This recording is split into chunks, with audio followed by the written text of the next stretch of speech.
Good deeds never go unpunished. Eileen's grandmother never said that she believed in fairy tales and happy endings, in kindness repaid with kindness. But when you save the wrong child in the wrong woods at the wrong time, you learn that some good deeds come with a price too steep to pay. Because the Alpha King doesn't deal in gratitude, he deals in ownership. And Eileen was about to discover that rescuing his dying son would cost her everything. Her home, her anonymity, her hope of ever escaping the cruelty she'd endured. Some debts, she would learn, are paid not in gold but in souls. Chapter 1. Blood on Stone and Broken Baskets. The morning Eileen's life shattered began like every other, with her sister's laughter echoing through the stone cottage, bright and musical, while Eileen scrubbed dried blood from the butcher's floor. "Careful with that brush, Eileen," her stepmother Margot called from the doorway, her voice dripping with honey-coated venom. "We wouldn't want you to damage those delicate hands of yours." "Oh, wait." She paused, examining her own perfectly manicured nails. "Your hands stopped being delicate years ago, didn't they?" Eileen didn't look up. She'd learned long ago that eye contact only invited more cruelty. Instead, she focused on the bristles scraping against stone, on the way the pink-tinged water swirled into the cracks between the tiles. Her hands were rough, yes, calloused and scarred from years of work Margot refused to let her sister Vivian touch. But they were strong. And strength, Eileen had discovered, was the only currency that mattered when beauty failed you. "Mother, must she do that now?" Vivian's voice floated in, sweet as spring rain. "The smell is making me nauseous, and Lord Aldrich is coming to visit this afternoon." Of course he was. Lord Aldrich of the Southern Plains, with his golden hair and his sprawling estates and his obvious infatuation with Vivian's porcelain face. Everyone in Thornhaven Village knew he'd propose within the month. Everyone except Eileen, apparently, who wasn't important enough to be told these things. "Eileen," Margot snapped. And this time there was no sweetness in her tone. "Finish that, and go into the forest. We need wild herbs for tonight's dinner, silverleaf and moon petal. Don't come back until you've filled this basket." She thrust a woven basket at Eileen, one with a hole in the bottom that would make carrying anything nearly impossible. Eileen took it without comment. Protest was pointless. Margot had married her father 8 years ago, 6 months after Eileen's mother died of fever, and had spent every day since making Eileen's existence as miserable as possible. When father was home from his merchant travels, Margot played the devoted stepmother. When he was gone, which was most of the time, her true nature emerged like rot beneath pretty paint. "The thornwood?" Eileen asked quietly, though she already knew the answer. "Where else would moon petal grow, you stupid girl?" Margot's eyes glittered with something dark. "Unless you're too frightened? I've heard the rogues have been active lately. Wolves without packs, without rules." She smiled. "But you're clever, aren't you? I'm sure you'll be fine." It was a death sentence dressed as an errand. Everyone in Thornhaven knew the Thornwood was forbidden territory, the buffer zone between human lands and the territories ruled by the shifter packs. The rogues who haunted those woods were the outcasts, the mad ones, the wolves who'd been exiled for crimes too terrible to name. They killed humans for sport. But Margot knew Eileen had no choice. Refuse, and she'd be beaten. Return without the herbs, and she'd be locked in the cellar for days. Eileen had spent enough time in that dark, rat-infested hole to know she'd rather risk the forest. "I'll go," Eileen said, rising to her feet. Her knees ached from kneeling on stone, but she didn't let it show. Never let them see weakness. That was another lesson learned in blood and bruises. "Do wear something pretty," Vivian added, not looking up from the embroidery in her lap, delicate roses on white silk, a gift for Lord Aldrich. "It would be a shame if the wolves mistook you for a goblin.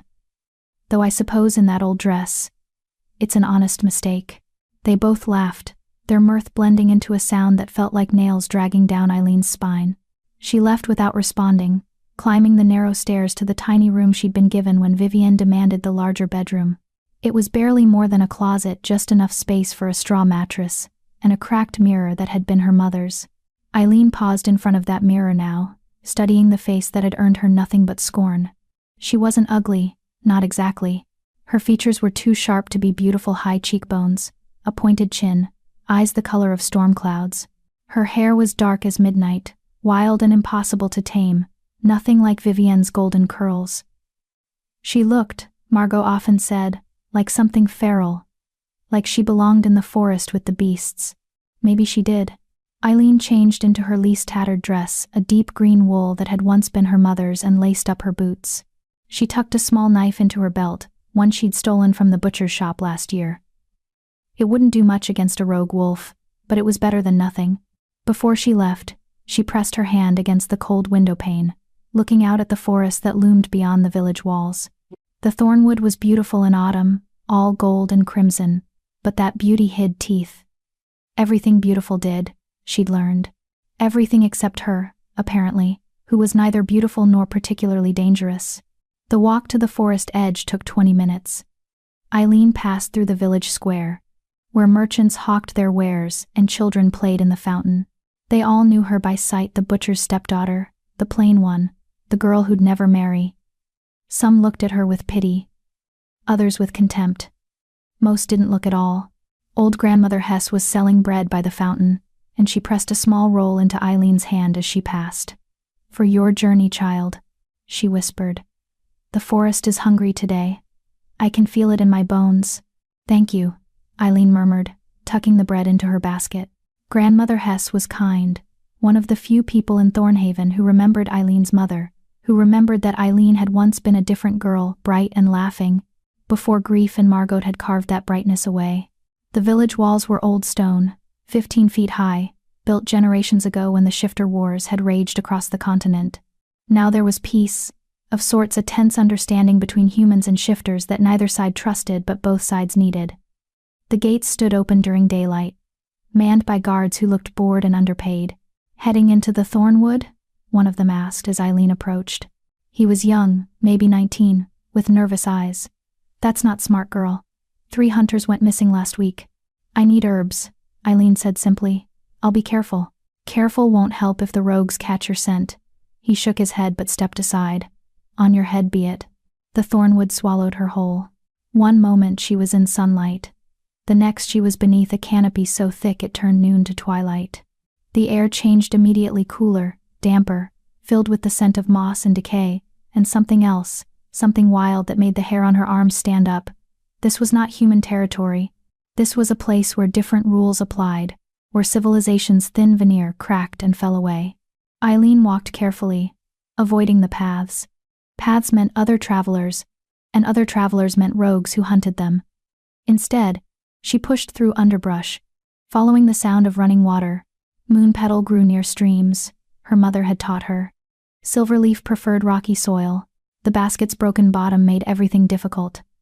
Twice she had to stop and rewrap the herbs she'd gathered, using strips torn from her underskirt to create a makeshift lining.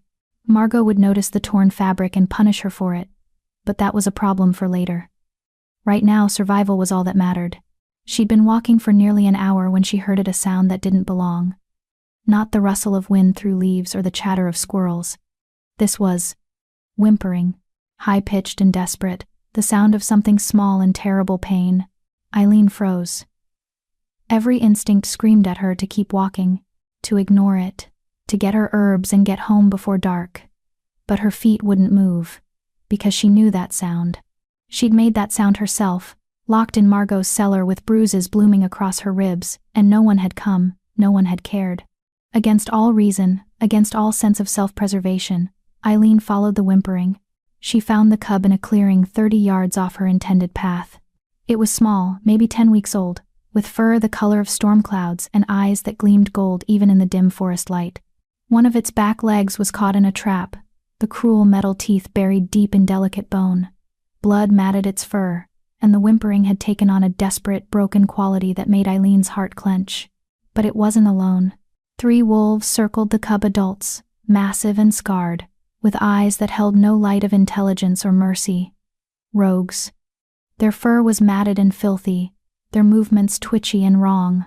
One of them lunged forward, snapping at the cub's exposed throat, and the small wolf yelped in terror. Eileen didn't think. Thinking would have stopped her, would have reminded her that she was human and small and utterly defenseless.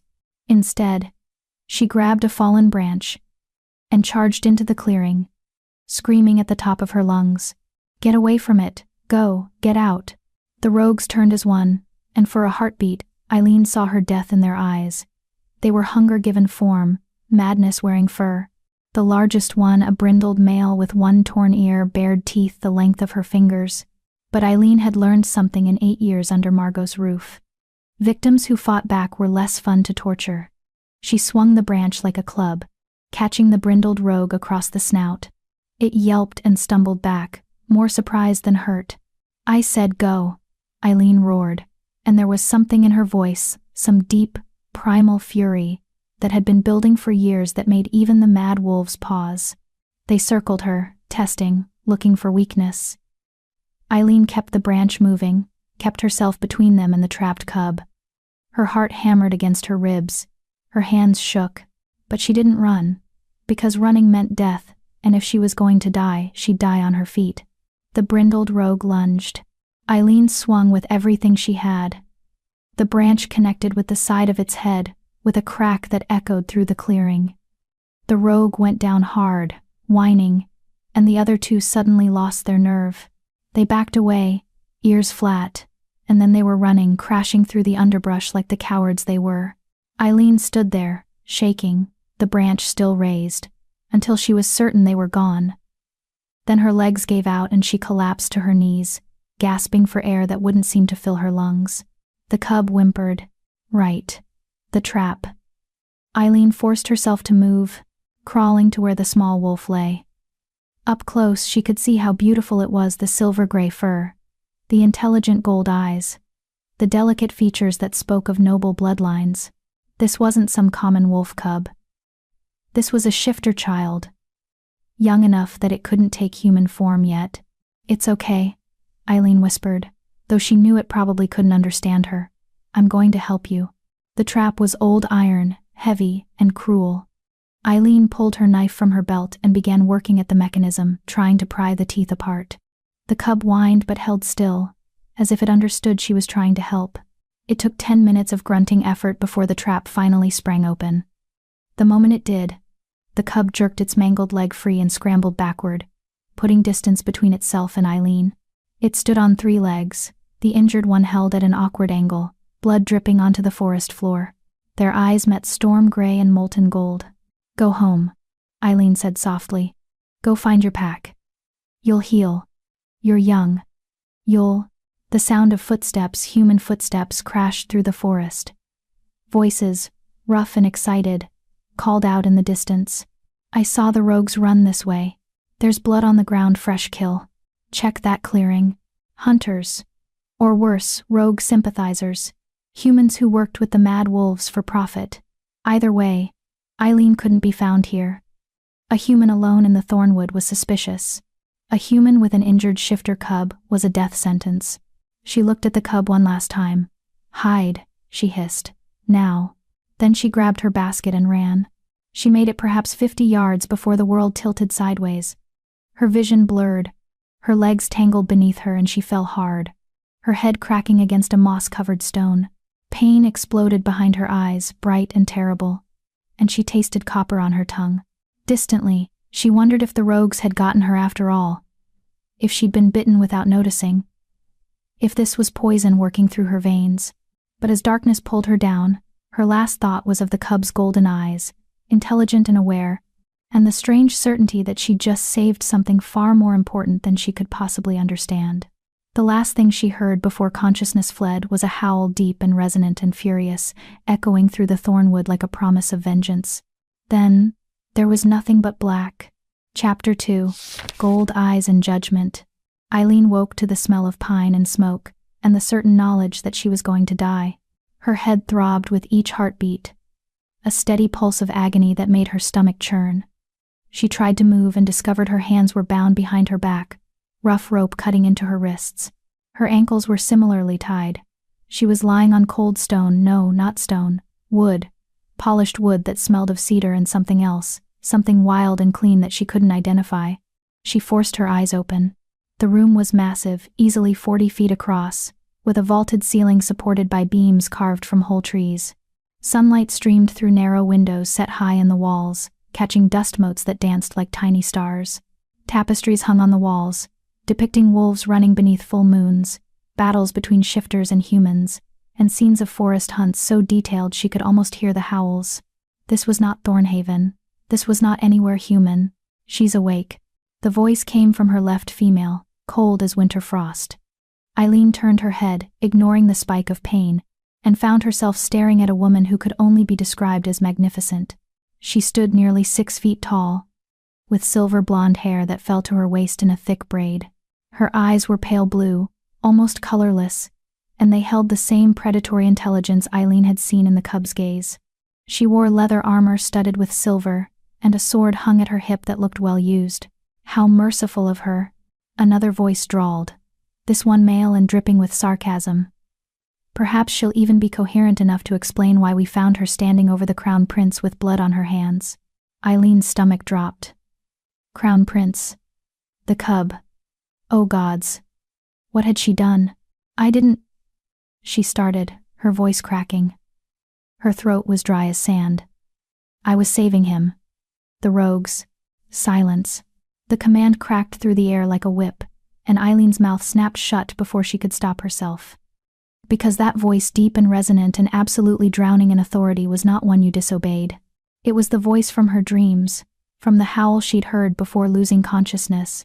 It was the voice of someone who'd never been told no in his entire life and wouldn't know what to do with the word if he heard it. Heavy footsteps approached, and then he was there. The Alpha King. Eileen had heard stories about King Darius of the Northern Pacts her entire life. They said he'd taken the throne at 19 after his father died in battle. They said he'd united 7 warring pacts under one banner through a combination of political genius and sheer, brutal force. They said he could kill a man with his bare hands in under 10 seconds, and that his wolf form was the size of a horse. Looking at him now, Eileen believed every word. He stood well over 6 feet, with shoulders broad enough to block out the sun. His hair was dark as midnight, cut short, except for a longer section that fell across his forehead. His face was all sharp angles, high cheekbones, a strong jaw shadowed with stubble, a mouth that looked like it had forgotten how to smile.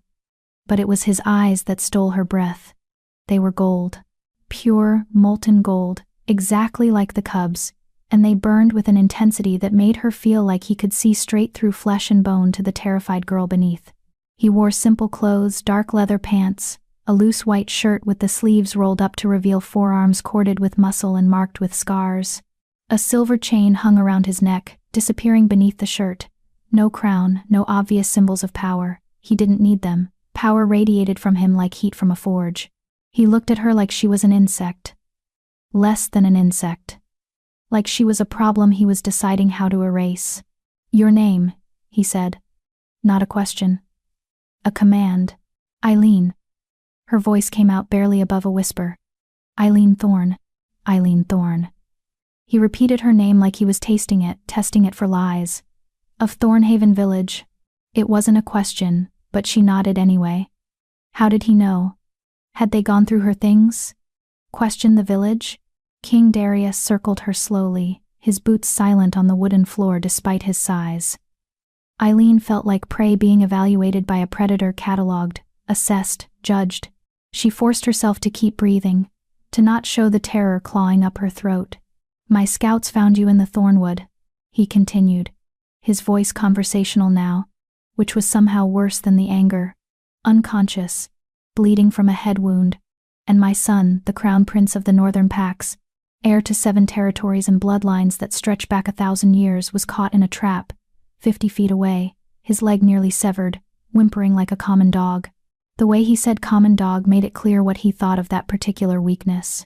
The trap wasn't mine, Eileen said quickly. I found him like that. The rogues were attacking him.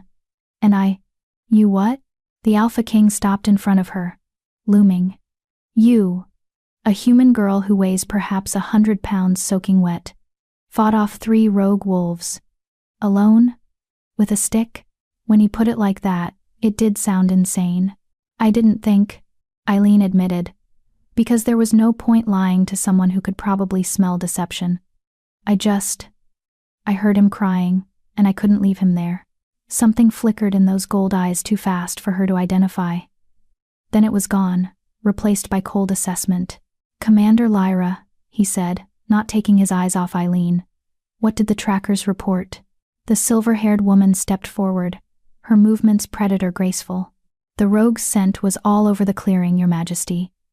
3 adults, all male, all marked with the madness stink. The ground was churned up from a fight. We found broken branches, disturbed earth, and blood from multiple sources.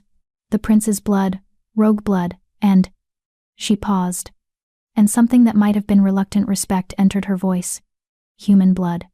Hers. She was bleeding before she fell. The trap? King Darius asked. Old iron, illegal design.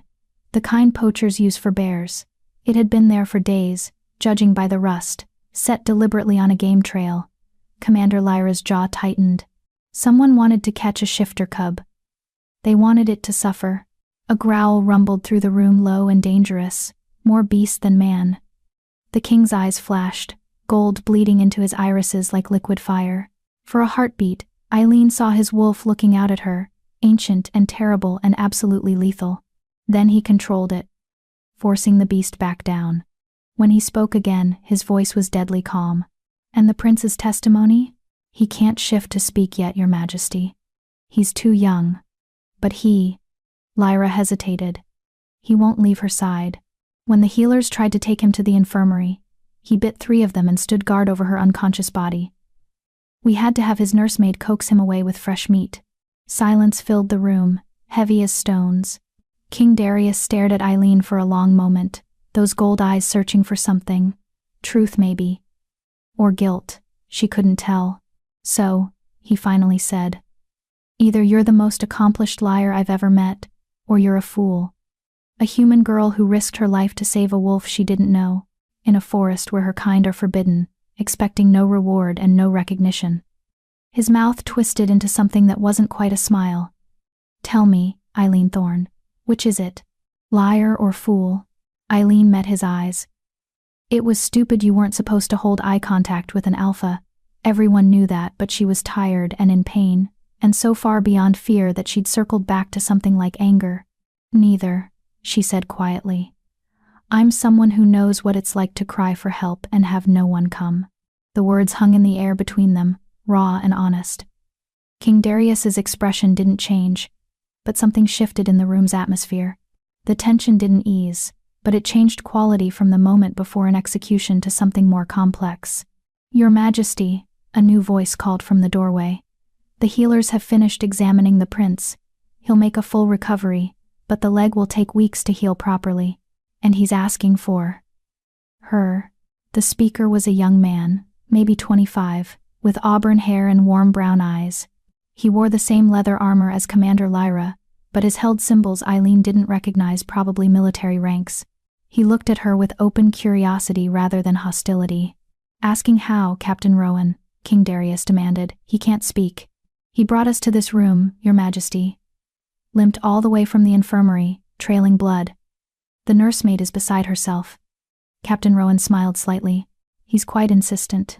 King Darius closed his eyes and muttered something in a language Eileen didn't understand.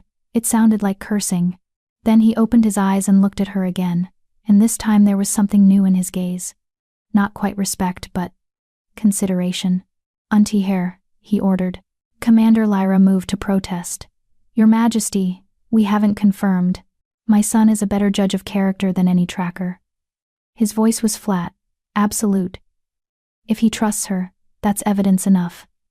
Untie her. Now. Lyra's jaw tightened, but she obeyed. She drew a knife silver blade, bone handle, and cut through the ropes at Eileen's wrists and ankles with quick, efficient movements. The moment she was free, Eileen's hands flew to her head, gingerly touching the lump where she'd hit the stone. Her fingers came away sticky with half-dried blood. Can you stand? King Darius asked. Eileen tried. Her legs shook, her vision swam, but she managed to get to her feet through sheer stubborn will. She swayed once, and Captain Rowan moved forward as if to steady her, but a look from the king stopped him. I'm fine, Eileen said, though she absolutely wasn't. You're concussed and probably haven't eaten in 12 hours, King Darius said bluntly, but I suppose if you were foolish enough to fight rogues, you're foolish enough to stand when you should be lying down. Come, my son wants to see you. He turned and strode toward the door, clearly expecting her to follow. Eileen glanced at Commander Lyra, who watched her with suspicious pale eyes. Then at Captain Rowan, who gave her an encouraging nod. Then she forced her trembling legs to move, following the Alpha King through corridors that seemed to stretch on forever. The palace, because that's what this place was, she realized, was unlike anything in Thornhaven. The walls were living wood, grown and shaped rather than cut, with silver veins running through the grain that caught the light. Doors were carved with intricate scenes of forest life. Chandeliers hung from the ceiling, made not of crystal but of what looked like frozen moonlight somehow captured and formed into shape. They passed dozens of people in the corridors, servants, soldiers, courtiers, and every single one of them stopped and bowed low when King Darius approached. Some looked at Eileen with curiosity, others with outright hostility. She kept her eyes forward and her mouth shut. "You fought them with a branch," King Darius said suddenly, not turning to look at her. "The rogues." "Yes, your majesty." "Why not run? You had time." "The rogues were focused on my son. You could have escaped." Eileen thought about lying, about giving him the answer he wanted to hear, something noble about duty or honor or the treaty between their peoples. But she was too tired for pretty words. "I thought about it," she admitted, "for about 3 seconds. Then I thought about what it would feel like to listen to him scream while I ran away. And I realized I'd rather die than carry that sound in my head for the rest of my life." King Darius stopped walking. He turned to face her, those gold eyes searching her face with an intensity that made her want to look away. But she held his gaze, letting him see whatever he needed to see. "You're either remarkably brave or remarkably damaged," he said finally. "I haven't decided which. Can't I be both?" The words slipped out before Eileen could stop them. For the first time, something that might have been amusement flickered across the Alpha King's face. It was gone in an instant, but it had been there. "Come," he said, and continued walking. "Before my son decides to chew through another healer."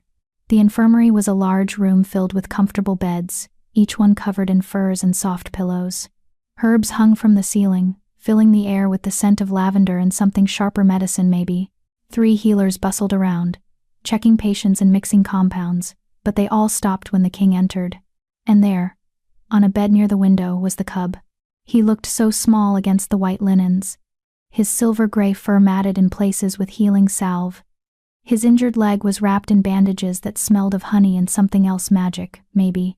The wound had been severe, but shifters healed fast. He'd probably be running again within the week.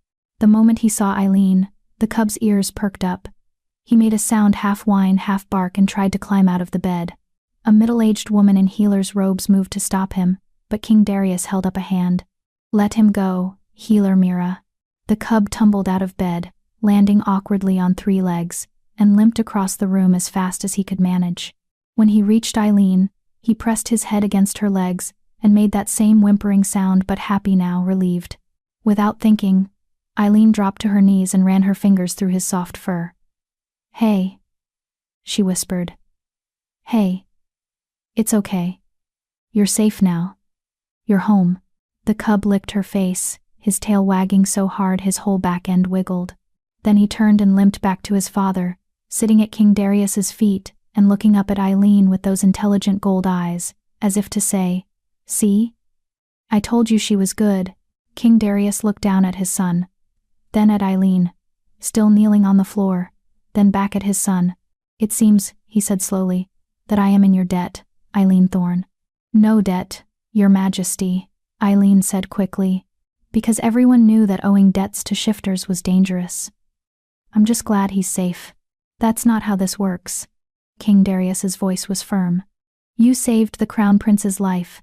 By our laws, by our customs. That creates a bond. A debt that must be repaid." Eileen's heart sank. She'd heard stories about shifter debts, about humans who'd saved wolves and been granted wishes or been claimed as mates, or been bound into service for life. Every story ended differently, but they all had one thing in common. The human never got to choose. "I ask for nothing, your majesty," Eileen said, and meant it. "Please. Just let me go home." Something dark flickered across King Darius's face. "Home," he repeated. "To Thornhaven. To the family who sent you into the Thornwood knowing you might die." Eileen froze. "How did he—" "We questioned the village, Eileen Thorne. We spoke to the guards at the gate, to the merchants in the square, to your neighbors. His voice was soft now, which was somehow worse than when he'd been angry. We know about your stepmother. About the impossible errands. The punishments. The cellar. We know that you were sent into that forest to die. Tears burned behind Eileen's eyes, but she refused to let them fall. It's my home, she said stubbornly. It's all I have. Then you have nothing. King Darius crouched down so they were at eye level. And for the first time, she saw something other than cold assessment in his gaze. And nothing is what you'll return to if I send you back. Margot will kill you eventually, if not next month, then the month after. You know this. She did. She'd always known it. But knowing and admitting were different things. What would you have me do? Eileen asked, her voice breaking. I have nowhere else to go. No money, no skills beyond scrubbing floors. I can't. You can stay here. The words fell into the room like stones into still water. Eileen stared at him. What? Stay here. In the palace.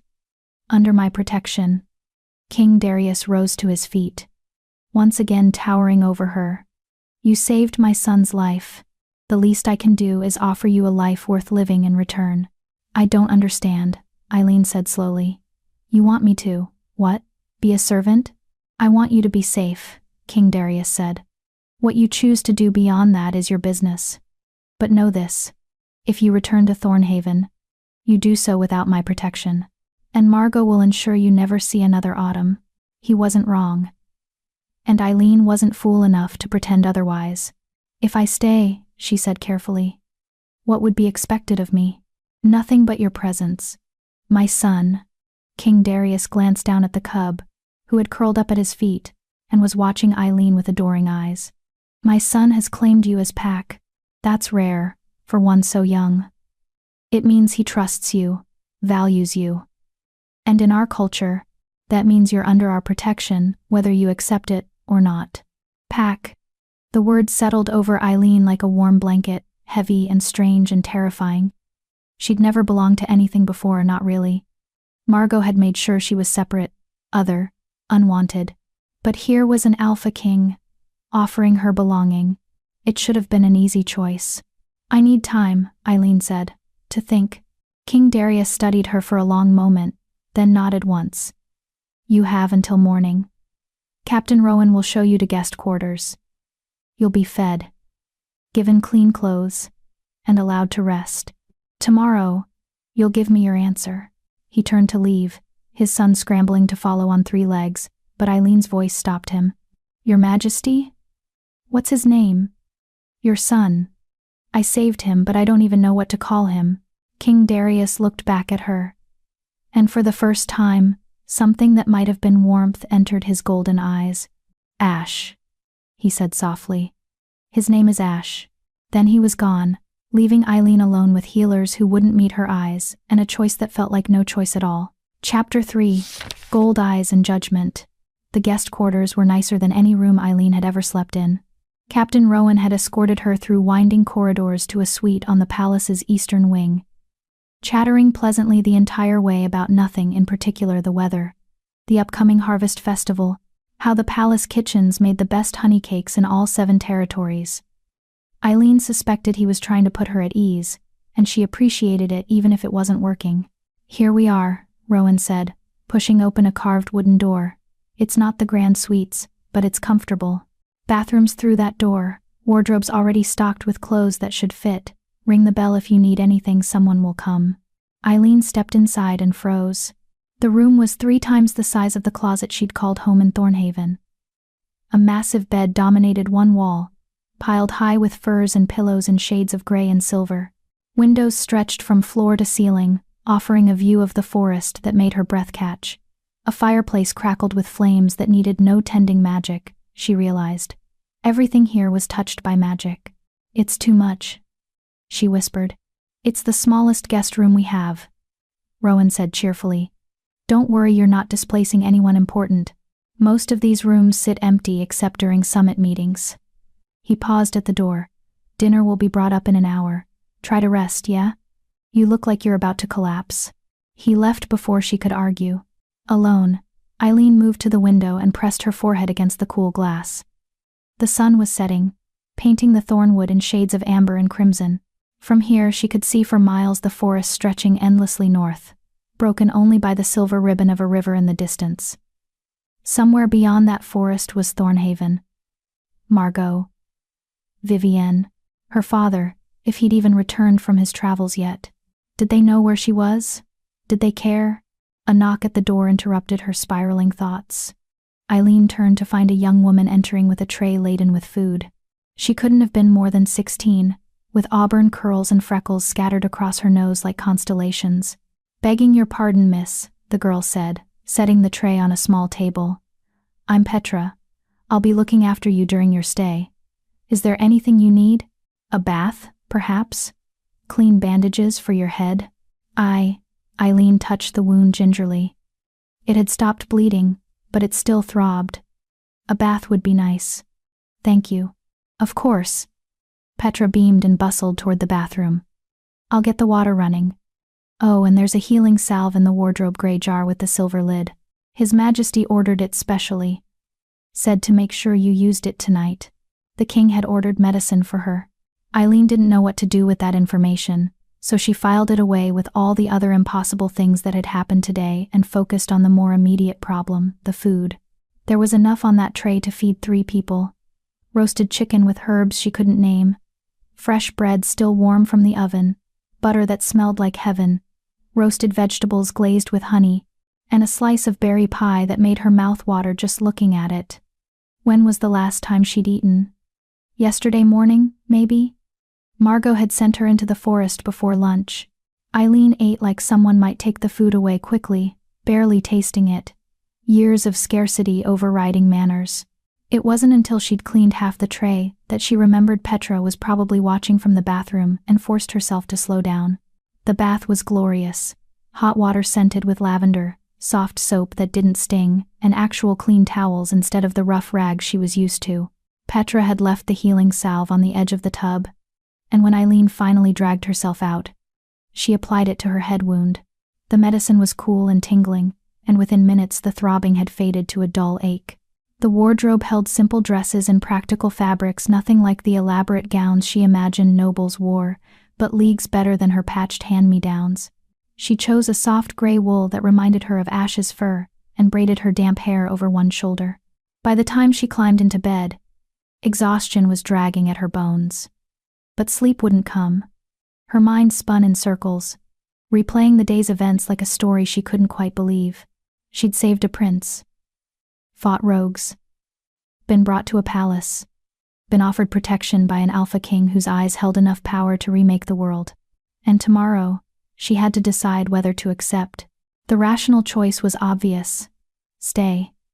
Take the protection, the safety, the promise of a life where she wouldn't be beaten or starved or locked in cellars. King Darius had been clear he expected nothing from her except her presence. She could live here, eat proper meals, sleep in a warm bed. She could be safe. But safety came with a price, didn't it? It always did. What would King Darius truly expect from her? What did it mean to be claimed as Pack by his son? And what happened if she displeased them, if she broke some rule she didn't know existed? If she proved more trouble than she was worth? At least in Thornhaven, she knew the rules. She knew how to navigate Margot's moods, how to make herself small and invisible, how to survive. Here, she was stumbling blind through a world she didn't understand, and that terrified her more than any beating ever had.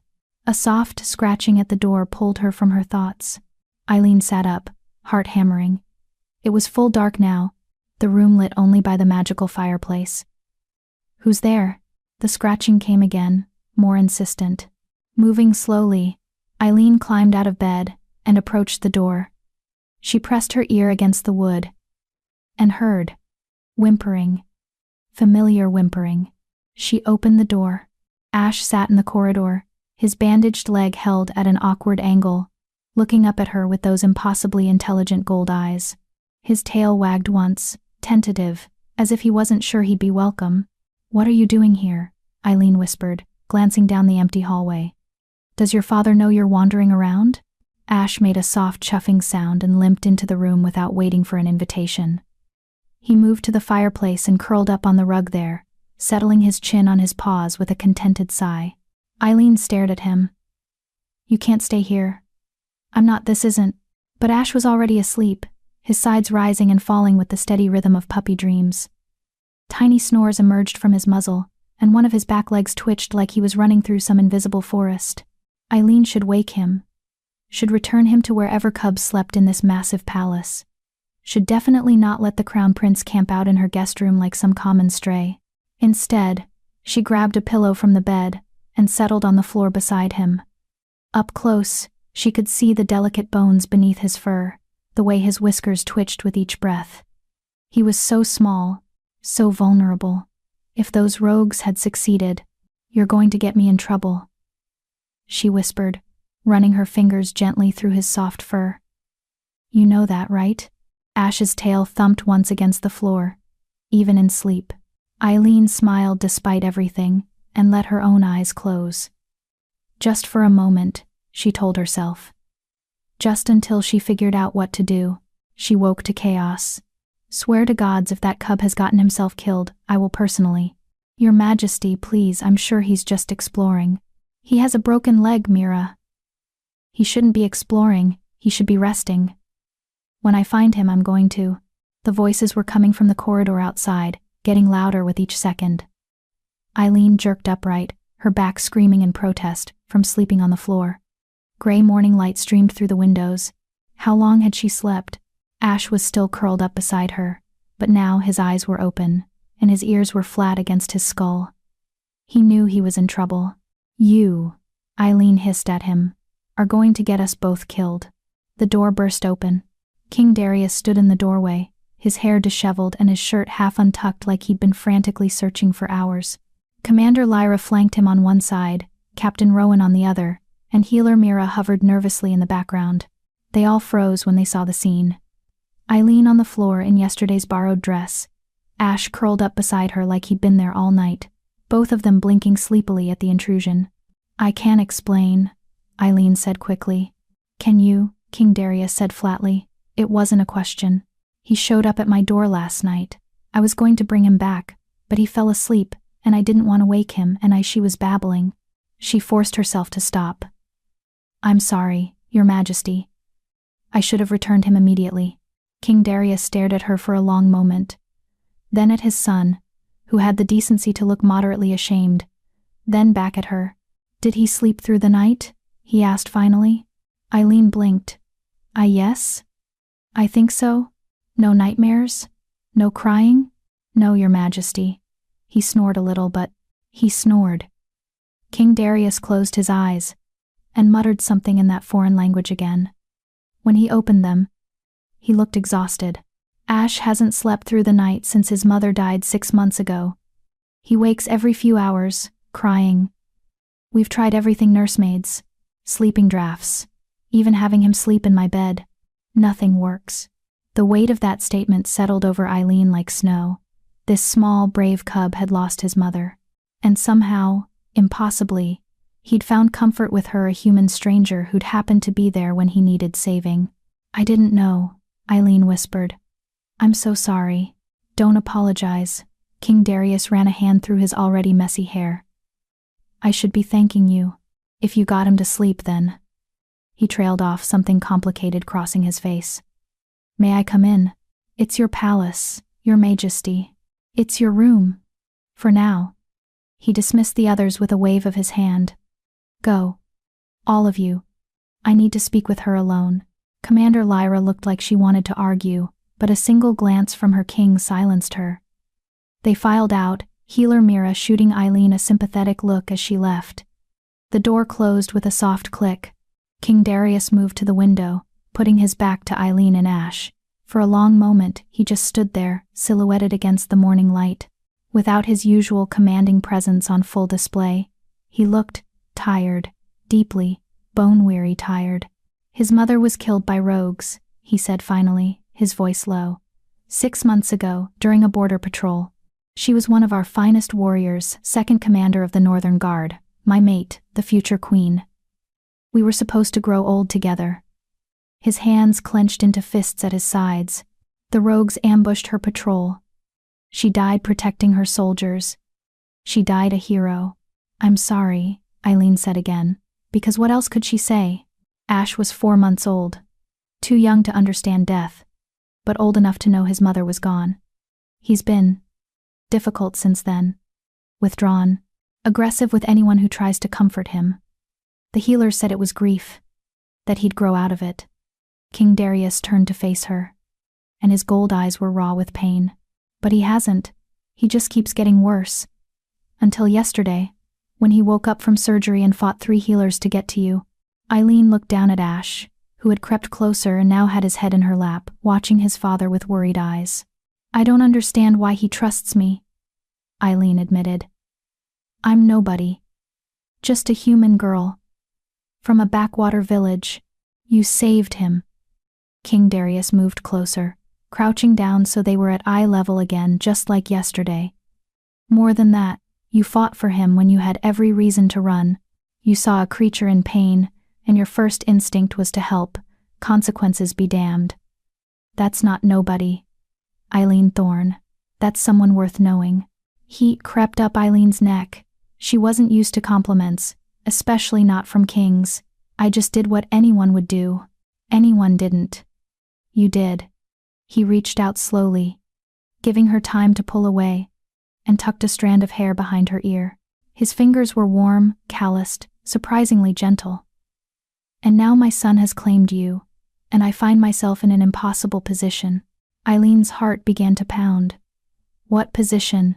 The position of a father who would do anything to see his child happy, even if it means asking impossible things of strangers. King Darius pulled his hand back. I need to alter my offer from yesterday. Here it comes, Eileen thought. The real price. Stay, King Darius said. Not as a guest, not as a servant. Stay as Ash's companion, his friend, for lack of a better word. Help him through his grief. Help him sleep. Help him heal. For how long? Eileen asked carefully. Until he doesn't need you anymore. 6 months, maybe a year. King Darius's jaw tightened. I'll pay you, of course. Handsomely. Enough that when you leave, you'll never have to return to Thornhaven, or scrub another floor, or endure another cruel word from anyone. You'll have your freedom, truly. It was a generous offer. More than generous, it was life-changing. But something in his tone made Eileen hesitate. And if I say no? She asked. Then I'll have Captain Rowan escort you back to Thornhaven with enough gold to start a new life elsewhere. I won't force you to stay, Eileen, no matter how much my son needs you. He glanced at Ash, and something in his expression cracked. I've lost enough. I won't take your freedom to ease my own pain. The honesty in his voice was devastating. Eileen looked at Ash, who gazed up at her with those golden eyes so like his father's.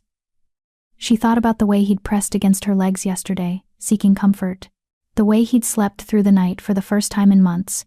The way he whimpered in his dreams, probably chasing ghosts of a mother he'd never see again. She thought about Thornhaven. About Margot's casual cruelty and Vivian's mocking laughter. About the cellar and the bruises and the certainty that one day, Margot would go too far and Eileen would simply stop existing. She thought about this room, this palace, this impossible offer from a grieving king, and she realized there was only one answer she could give. I'll stay, Eileen said quietly. Not for the money, not for freedom. I'll stay because he needs someone, and I know what it's like to need someone who never comes. She met King Darius's eyes. But I have conditions. Something like respect flickered across his face. Name them. I want to learn, Eileen said. Not just how to care for Ash, but everything. Reading, writing, mathematics, history and politics, and all the things I never had time to study because I was too busy surviving. If I'm going to be here, I want to use the time to become something more than what I am. Done, King Darius said immediately. What else? If Ash gets better, if he doesn't need me anymore, I want you to let me go. No debts, no obligations. I want a clean ending. Done. Anything else? Eileen hesitated, then pressed forward. Send word to my father. Tell him I'm safe. He travels for his merchant work, but when he returns, I don't want him to worry. King Darius's expression darkened. The man who married Margot and let her torment you for 8 years? He didn't know, Eileen said softly. Or he didn't want to see. Either way, he's still my father. Please. For a moment, she thought he'd refuse. Then he nodded once, sharp, I'll send word. But if he tries to drag you back to Thornhaven, he won't. Eileen wasn't entirely sure that was true, but she said it anyway. King Darius stood, towering over her once more. But this time, it didn't feel threatening, it felt protective. Then we have an agreement. You'll stay as Ash's companion. You'll be given quarters near his nursery, tutors for your education, and access to the palace library. You'll eat with the household staff or in your room, whichever you prefer. And you'll be paid a monthly stipend that will be held in trust until you leave. He extended his hand. Eileen stared at it for a heartbeat, then reached up and clasped it. His hand engulfed hers, warm and strong.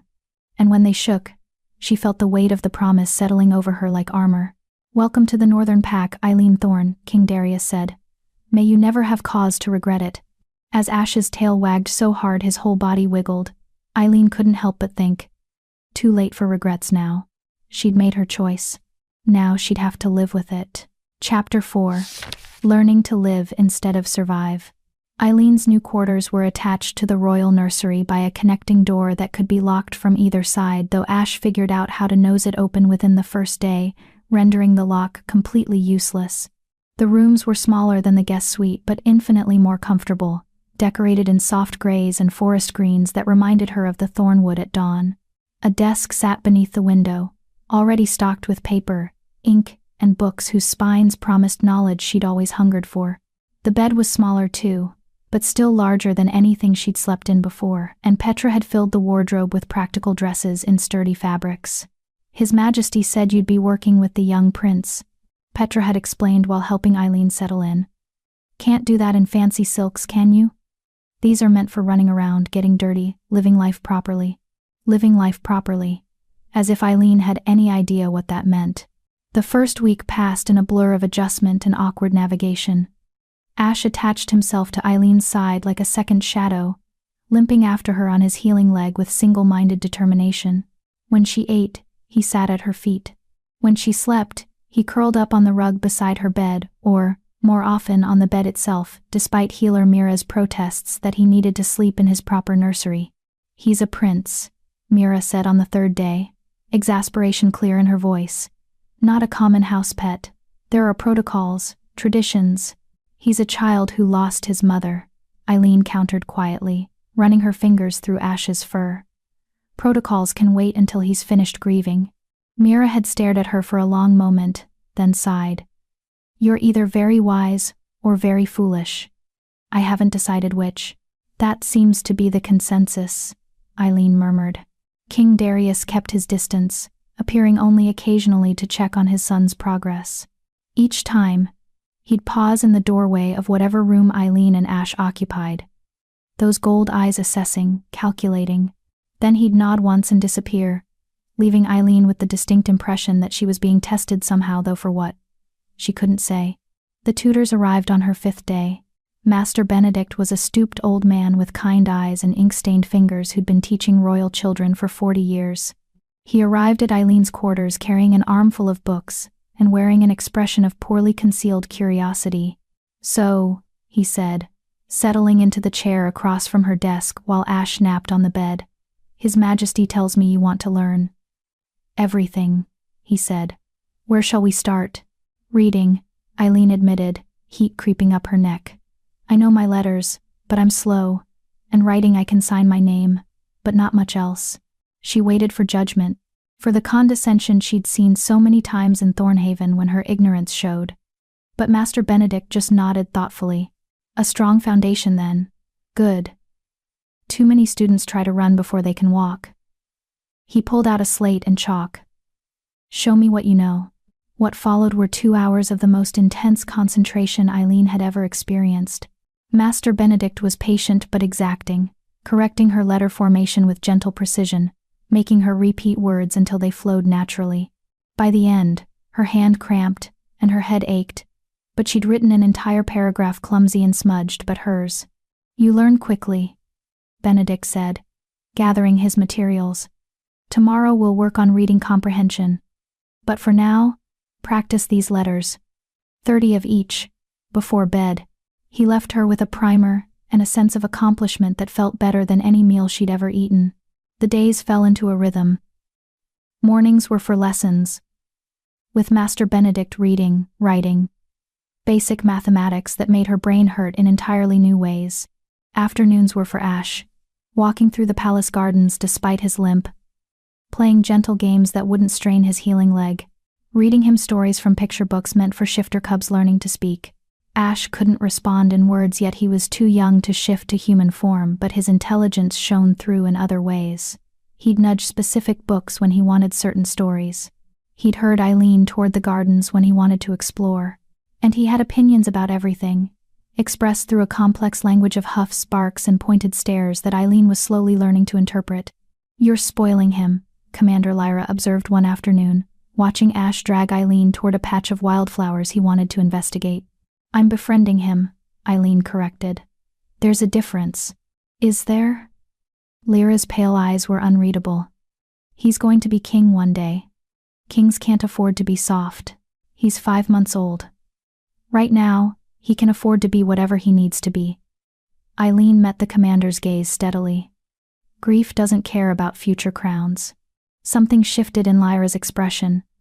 Not quite respect, but close. "You're braver than you look, human." "I'm more desperate than brave," Eileen said honestly. "There's a difference there, too." Lyra's mouth twitched in what might have been the ghost of a smile. Then she nodded once and walked away, leaving Eileen wondering if she'd just passed some kind of test. The palace staff treated her with cautious courtesy. Some, like Petra and Captain Rowan, were genuinely kind. Others watched her with suspicion, clearly wondering what game she was playing, what she hoped to gain from the king's favor. Eileen ignored them all and focused on her work. Let them think what they wanted. She knew why she was here. It was on her 9th day that King Darius summoned her to his study. The room was masculine and efficient, lined with maps and military reports, dominated by a desk carved from a single massive tree. King Darius sat behind it, reading something that made his jaw tight, but he looked up when she entered. "Eileen, sit." She sat in the chair across from him, acutely aware that this was the first time they'd spoken privately since their agreement. Ash, who'd followed her as always, immediately trotted around the desk and sat at his father's feet, looking between them expectantly. "How is he?" King Darius asked, his eyes on his son. "Better. The leg's healing well. He barely limps now. He's eating properly, sleeping through most nights." Eileen hesitated. "He still cries sometimes, when he thinks no one's listening. But it's less frequent than before." Something painful crossed King Darius's face. "And you? How are you adjusting?"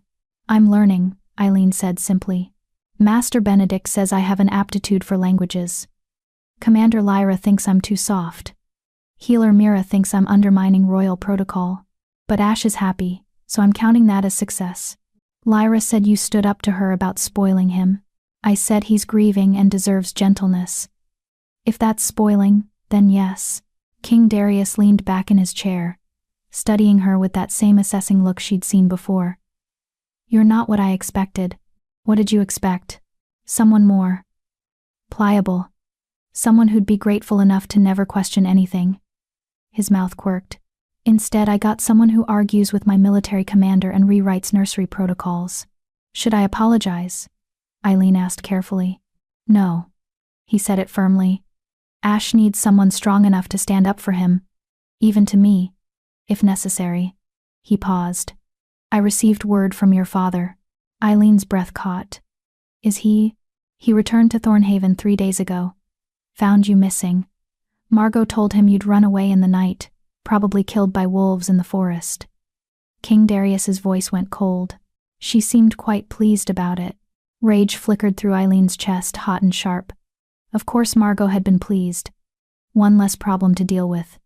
One less reminder of the first wife. "I sent word that you're alive and under my protection," King Darius continued. His response. He slid a letter across the desk. Eileen picked it up with trembling fingers, Her father's handwriting was familiar, neat, and precise, the hand of a merchant who dealt in contracts. To His Majesty King Darius of the Northern Pax. I am grateful for word of my daughter's safety and deeply ashamed that circumstances in my household drove her to such desperate measures. I have confronted my wife about her treatment of Eileen, and have made arrangements to ensure such cruelty never happens again. If Eileen is content in your care, I will not demand her return. But I ask that she know she will always have a home with me, should she choose to claim it. I have failed her as a father. I can only hope to someday earn her forgiveness. With deepest respect, Thomas Thorne. Eileen read it twice, then a third time, trying to find the lie in the words, but they seemed genuine, awkward and formal, but genuine. Her father had confronted Margot. He'd finally seen what Eileen had been living through. 8 years too late. Do you want to see him? King Darius asked quietly. Did she? Eileen folded the letter carefully, buying time to think. Part of her wanted to scream at her father, to make him understand exactly what his blindness had cost her. But another part, the part that remembered him before Margot, when he'd been warm and present and kind, just felt tired. Not yet, she said finally. Maybe later, when I'm not so angry. That's fair. King Darius took the letter back. For what it's worth, I think he means it. Guilt doesn't erase 8 years of cruelty. No, but it's a start. He stood, moving to the window that overlooked the training grounds. I wanted to tell you something else. A warning, perhaps. Eileen's stomach tightened. About what? The court is arriving in 2 weeks for the Autumn Council nobles from all 7 territories, here to discuss trade, territory disputes, and politics. He glanced back at her. They're going to be very interested in you. The human girl who saved the crown prince. The woman who's somehow gotten my son to sleep through the night when no one else could. They'll have questions, theories. Some will be kind. Others, he trailed off meaningfully. Others will think I'm manipulating you, Eileen finished, using Ash to gain power or influence. Yes. Are you warning me because you think it's true? Or because you want me prepared? King Darius turned fully to face her. And for the first time, she saw something that might have been admiration in his eyes. The second one. I know exactly what you are, Eileen Thorne. You're a woman who fought rogues with a stick because a child was crying. You're not capable of the kind of cunning manipulation they'll accuse you of. Then why warn me at all? Because knowing you're innocent, and proving it to a room full of paranoid nobles, are 2 different things. He moved closer, and Eileen had to tilt her head back to maintain eye contact. The court can be cruel. Vicious, even. They'll dig into your past, your family, every mistake you've ever made. They'll try to break you, because if they can, it proves you're not strong enough to be near the crown prince. If you're angry at the cruelty Eileen's already endured and terrified of what's coming, please like this video. Eileen's mouth went dry. What do I do? Survive it. Don't let them see you break. Don't give them ammunition. His hand came up, hesitated, then settled on her shoulder, warm and steady and surprisingly comforting. And remember that Ash needs you. That's worth more than any noble's opinion. Is this another test? Eileen asked quietly, to see if I'm strong enough? No. King Darius's grip tightened slightly. This is me trying to protect someone my son cares about, because I've already lost one person he loved. I won't lose another if I can help it. The raw honesty in his voice made Eileen's throat tight. She nodded, not trusting herself to speak. Good. He released her shoulder and stepped back, becoming the distant king again. Master Benedict will add etiquette and court protocol to your lessons. Captain Rowan will teach you basic self-defense, not because I think you'll need to fight, but because knowing you can helps with confidence. And I'll personally brief you on which nobles to avoid and which ones might be allies. You're doing a lot for someone who's just here to watch your son, Eileen observed. You're not just here to watch him. You're here because he claimed you as pack. King Darius's eyes held hers. And I protect my pack, always. The word settled over her again, pack. Family, in the shifter sense. Belonging that went deeper than blood. Eileen had never belonged to anything before. The weight of it was terrifying and wonderful in equal measure. I won't let you down, she said. I know. He smiled then, just a small quirk of his mouth, but it transformed his entire face. For just a moment, He didn't look like a grieving king carrying the weight of 7 territories. He looked like a father who'd been given hope. Now go. Ash is falling asleep, and if he naps now, he'll be impossible to settle tonight. Eileen glanced down to find Ash's eyes drooping, his head nodding forward.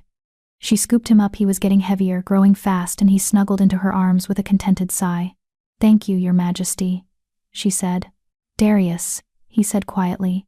"When it's just us, you can call me Darius." Eileen blinked in surprise. Using a king's given name was a privilege reserved for close friends and family. "I couldn't. You're raising my son. I think that earns you the right." His expression softened. "Besides, Your Majesty gets exhausting after the 1,000th repetition." "Despite everything," Eileen smiled. "Darius, then, when it's just us." She carried Ash back to their quarters, her mind spinning with everything that had been said. 2 weeks until the court arrived. 2 weeks to prepare for nobles who would try to destroy her. 2 weeks to become someone strong enough to survive it. No pressure at all. That evening, after Ash had been fed and played with and finally settled into bed, Eileen sat at her desk and practiced her letters by candlelight. 30 of each, as Master Benedict had ordered. But tonight, she wrote something else too, words that had been building in her chest since the conversation with Darius. "I am Eileen Thorne. I saved a prince. I am learning to read and write and be something more than what I was. I am not afraid." She read the words back to herself, testing their weight. The last line was a lie. She was terrified. But maybe, if she wrote it enough times, it would become true. Outside her window, the thornwood stretched endlessly under starlight, beautiful and dangerous in equal measure. Somewhere out there was Thornhaven, and Margot, and the life she'd left behind. Somewhere out there was her father, drowning in guilt he'd earned. But here, in this room, with a wolf cub snoring softly in the next chamber, and ink on her fingers and possibilities spreading before her like roads on a map here, she had a chance. Here, she could become something new. She just had to survive long enough to figure out what that was. Chapter 5: Silk Masks and Hidden Daggers. The autumn council descended on the palace like a glittering storm. Eileen watched from her window as carriages rolled through the gates, each one more elaborate than the last, bearing crests she didn't recognize and nobles dressed in silks that probably cost more than her entire village. The courtyard transformed into chaos, servants rushing to unload luggage, stable hands managing restless horses, and everywhere the sound of voices raised in greeting or command. "Impressive, isn't it?" Captain Rowan said from the doorway. He'd taken to checking on her daily, ostensibly to deliver reports to Darius, but really, Eileen suspected, to make sure she hadn't fled in terror. The council only meets twice a year, spring and autumn. Every noble with enough influence to matter attends. "How many?" Eileen asked, not taking her eyes off the spectacle below. "About 200 this season, plus their attendants, guards, and assorted hangers-on." He moved to stand beside her. "You'll meet most of them at tonight's welcome feast." Eileen's stomach dropped. Tonight? His Majesty thought it best to get it over with. Like removing a bandage, quick and painful. Rowan's tone was sympathetic. "Don't worry. You'll be seated at the high table with the royal family. No one will dare insult you directly with Darius watching." "It's the indirect insults I'm worried about," Eileen muttered. She'd spent 2 weeks preparing for this moment. Master Benedict had drilled her in etiquette until she could recite the proper forms of address in her sleep. Darius had briefed her on the major players: Lord Corvain of the Eastern Marches, who controlled the richest farmland and resented the crown's authority; Lady Selene of the Southern Plains, whose husband had died in the same attack that killed Darius's mate, and who blamed him for not sending reinforcements; Baron Theron of the Western Reaches, who had 3 unmarried daughters and obvious designs on the throne. "They all want something," Darius had explained during one of their evening strategy sessions. "Power, influence, favorable trade agreements, and they'll use whatever leverage they can find, including you, to get it." Now, watching them arrive in their finery, Eileen felt woefully unprepared despite all the lessons. What was she compared to these people? They'd been born to this life, raised in courts and trained in politics. She was a butcher's stepdaughter who'd learned to read 2 weeks ago. "You're spiraling," Rowan observed. "I can see it in your face." "I'm realistic," Eileen corrected. "You're catastrophizing." He turned her away from the window with gentle hands. "Listen to me. You saved the crown prince. That's not nothing. Half those nobles down there would kill for that kind of favor with Darius. They're not better than you, they're just better dressed. That's a significant difference when you're standing in the same room. Then we'll make sure you're better dressed too." He grinned. "Petra's been working with the royal seamstress all week. Trust me, you'll hold your own." The dress arrived an hour before the feast. Petra carried it in reverently, her eyes shining with excitement. "Oh, miss, wait until you see it." Madame Elise outdid herself. The gown was deep forest green, the color of the thornwood at twilight, made from silk so fine it seemed to float. The bodice was fitted, embroidered with silver thread in patterns that resembled wolf tracks winding through trees. The sleeves were long and elegant, the skirt full enough to move gracefully but not so elaborate that Eileen would trip over it. It was beautiful without being ostentatious, elegant without screaming for attention. It was perfect. "I can't wear this," Eileen breathed. "It's too. His Majesty commissioned it personally," Petra said firmly. "And Madame Elise will have both our heads if you refuse. Now sit down and let me do your hair." What followed was an hour of primping that Eileen had never experienced in her life. Petra washed and dried her hair, then braided it in an intricate pattern that left some tendrils loose to frame her face. She applied subtle cosmetics just enough to enhance Eileen's features without making her look painted. Simple silver earrings, a delicate silver chain at her throat. When Petra finally let her look in the mirror, Eileen barely recognized herself. The girl staring back looked noble. Not beautiful, her features were still too sharp for that, but striking. Confident. Like someone who belonged in a palace. "There," Petra said with satisfaction. "Let them try to call you a common servant now." A knock at the door announced Captain Rowan, dressed in formal military regalia that made him look significantly more intimidating than usual. His eyes widened when he saw Eileen. "Well," he said, "that'll certainly make an impression." "Good or bad?" Eileen asked nervously. "Definitely good. Possibly intimidating." He offered his arm. "His Majesty sent me to escort you. Ash is already in the hall. Healer Mira has him for the evening, since he's still too young for formal dinners." "Ready?" "No, absolutely not." But Eileen took his arm anyway. "As I'll ever be." The great hall was a masterpiece of architecture and magic. Vaulted ceilings soared overhead, supported by living trees whose branches intertwined to form natural arches. Chandeliers of captured moonlight illuminated long tables draped in silver and green, each place setting more elaborate than anything Eileen had seen. Nobles filled the space, a sea of silk and jewels, and carefully constructed smiles. Every single one of them turned to look when Eileen entered.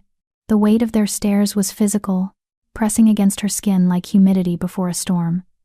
She heard whispers ripple through the crowd, too quiet to make out words but loud enough to convey judgment.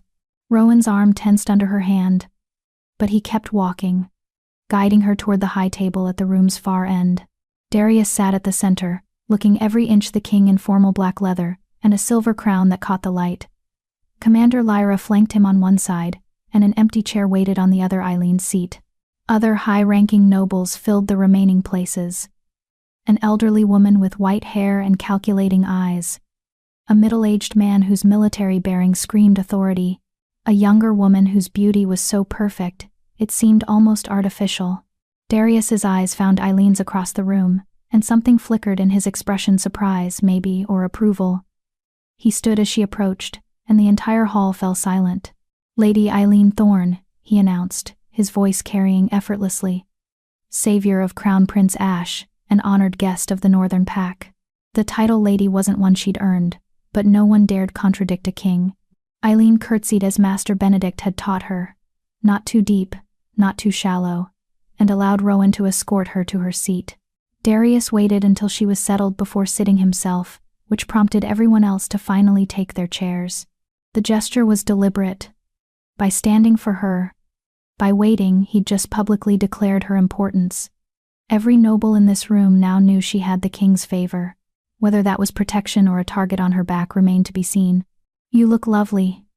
Darius murmured as servants began bringing out the first course. Madame Elise's work? You knew about the dress, Eileen said quietly. I commissioned it. I told you I protect my pack. His eyes scanned the room, cataloging threats with military precision. Are you ready? No. Good. Means you're paying attention. He raised his goblet, and the hall fell silent again. Welcome friends and allies to the Autumn Council. For 2 weeks we gather to strengthen our bonds, resolve our disputes, and chart the course of our territories. Let us begin with gratitude for the harvest, remembrance of those we've lost, and hope for the future. The nobles echoed his toast, and then the feast began in earnest. The first course was a delicate soup that tasted of herbs and cream. Eileen ate carefully, hyper-aware of every movement, every bite. Across the table, the elderly woman with white hair watched her with undisguised interest. Lady Eileen, the woman said, her voice surprisingly strong. I am Dowager Lady Helena of the Northern Reaches. I knew your mother. Eileen nearly dropped her spoon. You, what? Catherine Thorne, née Ashford. A distant cousin, twice removed, but family nonetheless. Helena's eyes were sharp as glass. She wrote to me once, years ago, asking for help. I'm ashamed to say I never responded. By the time I thought to reach out, I heard she'd passed. The revelation left Eileen reeling. Her mother had family in the Shifter territories, had tried to reach out for help. I didn't know. Of course you didn't. Catherine was good at keeping secrets. Helena's gaze softened fractionally. You look like her. Same eyes, same stubborn chin. She was fierce. Your mother. I'm glad to see you inherited that. Before Eileen could respond, a smooth voice cut across the conversation. How fascinating. A human with Shifter connections. One wonders if that's why you were so eager to insert yourself into royal affairs. The speaker was the beautiful woman seated 3 chairs down, Lady Selene. Eileen realized. Widow of the commander who died with Darius's mate. Her smile was razor sharp, her blue eyes cold as winter ice. I didn't insert myself anywhere, Eileen said carefully. I happened to be in the forest when Prince Ash needed help. How convenient. Celine's tone dripped with false sweetness. And now you're living in the palace, educating yourself at the king's expense, seated at the high table during the council. Quite the upgrade from scrubbing butcher's floors. The insult was deliberate, designed to remind everyone of Eileen's low origins. Around them, conversations quieted as nobles turned to watch the exchange. Darius's hand tightened on his goblet, but before he could speak, Eileen found her voice. You're right, she said calmly. It is an upgrade. Just like saving a child's life is an upgrade from standing by while others suffer. But then, we all make our choices about what kind of people we want to be. The implication hung in the air. Lady Selene had stood by while others suffered. She'd done nothing while her husband and Darius's mate died in that rogue attack. Selene's face went white, then red. How dare you? Lady Selene, Darius said, his voice cutting like steel. If you have concerns about Eileen's presence at this council, you're welcome to bring them to me privately, but you will not insult my guest at my table. Is that clear? The king's tone left no room for argument. Selene's jaw clenched, but she lowered her eyes. Of course, your majesty. My apologies. She didn't sound sorry. She sounded furious. The feast continued, but the atmosphere had shifted. Now the nobles weren't just curious, they were calculating, watching, weighing what Eileen's presence meant, how they could use it, who she might be aligned with. Between courses, more nobles approached to introduce themselves. Some were genuinely kind, like Baron Aldrich of the Southern Plains, whose warm brown eyes reminded Eileen of Captain Rowan. Others were transparently ambitious, like Baroness Meredith, who spent 10 minutes hinting that her son would make an excellent match for someone with Eileen's newfound status. I'm not looking for a match, Eileen said politely. Of course not, Meredith purred. Though one never knows what the future holds.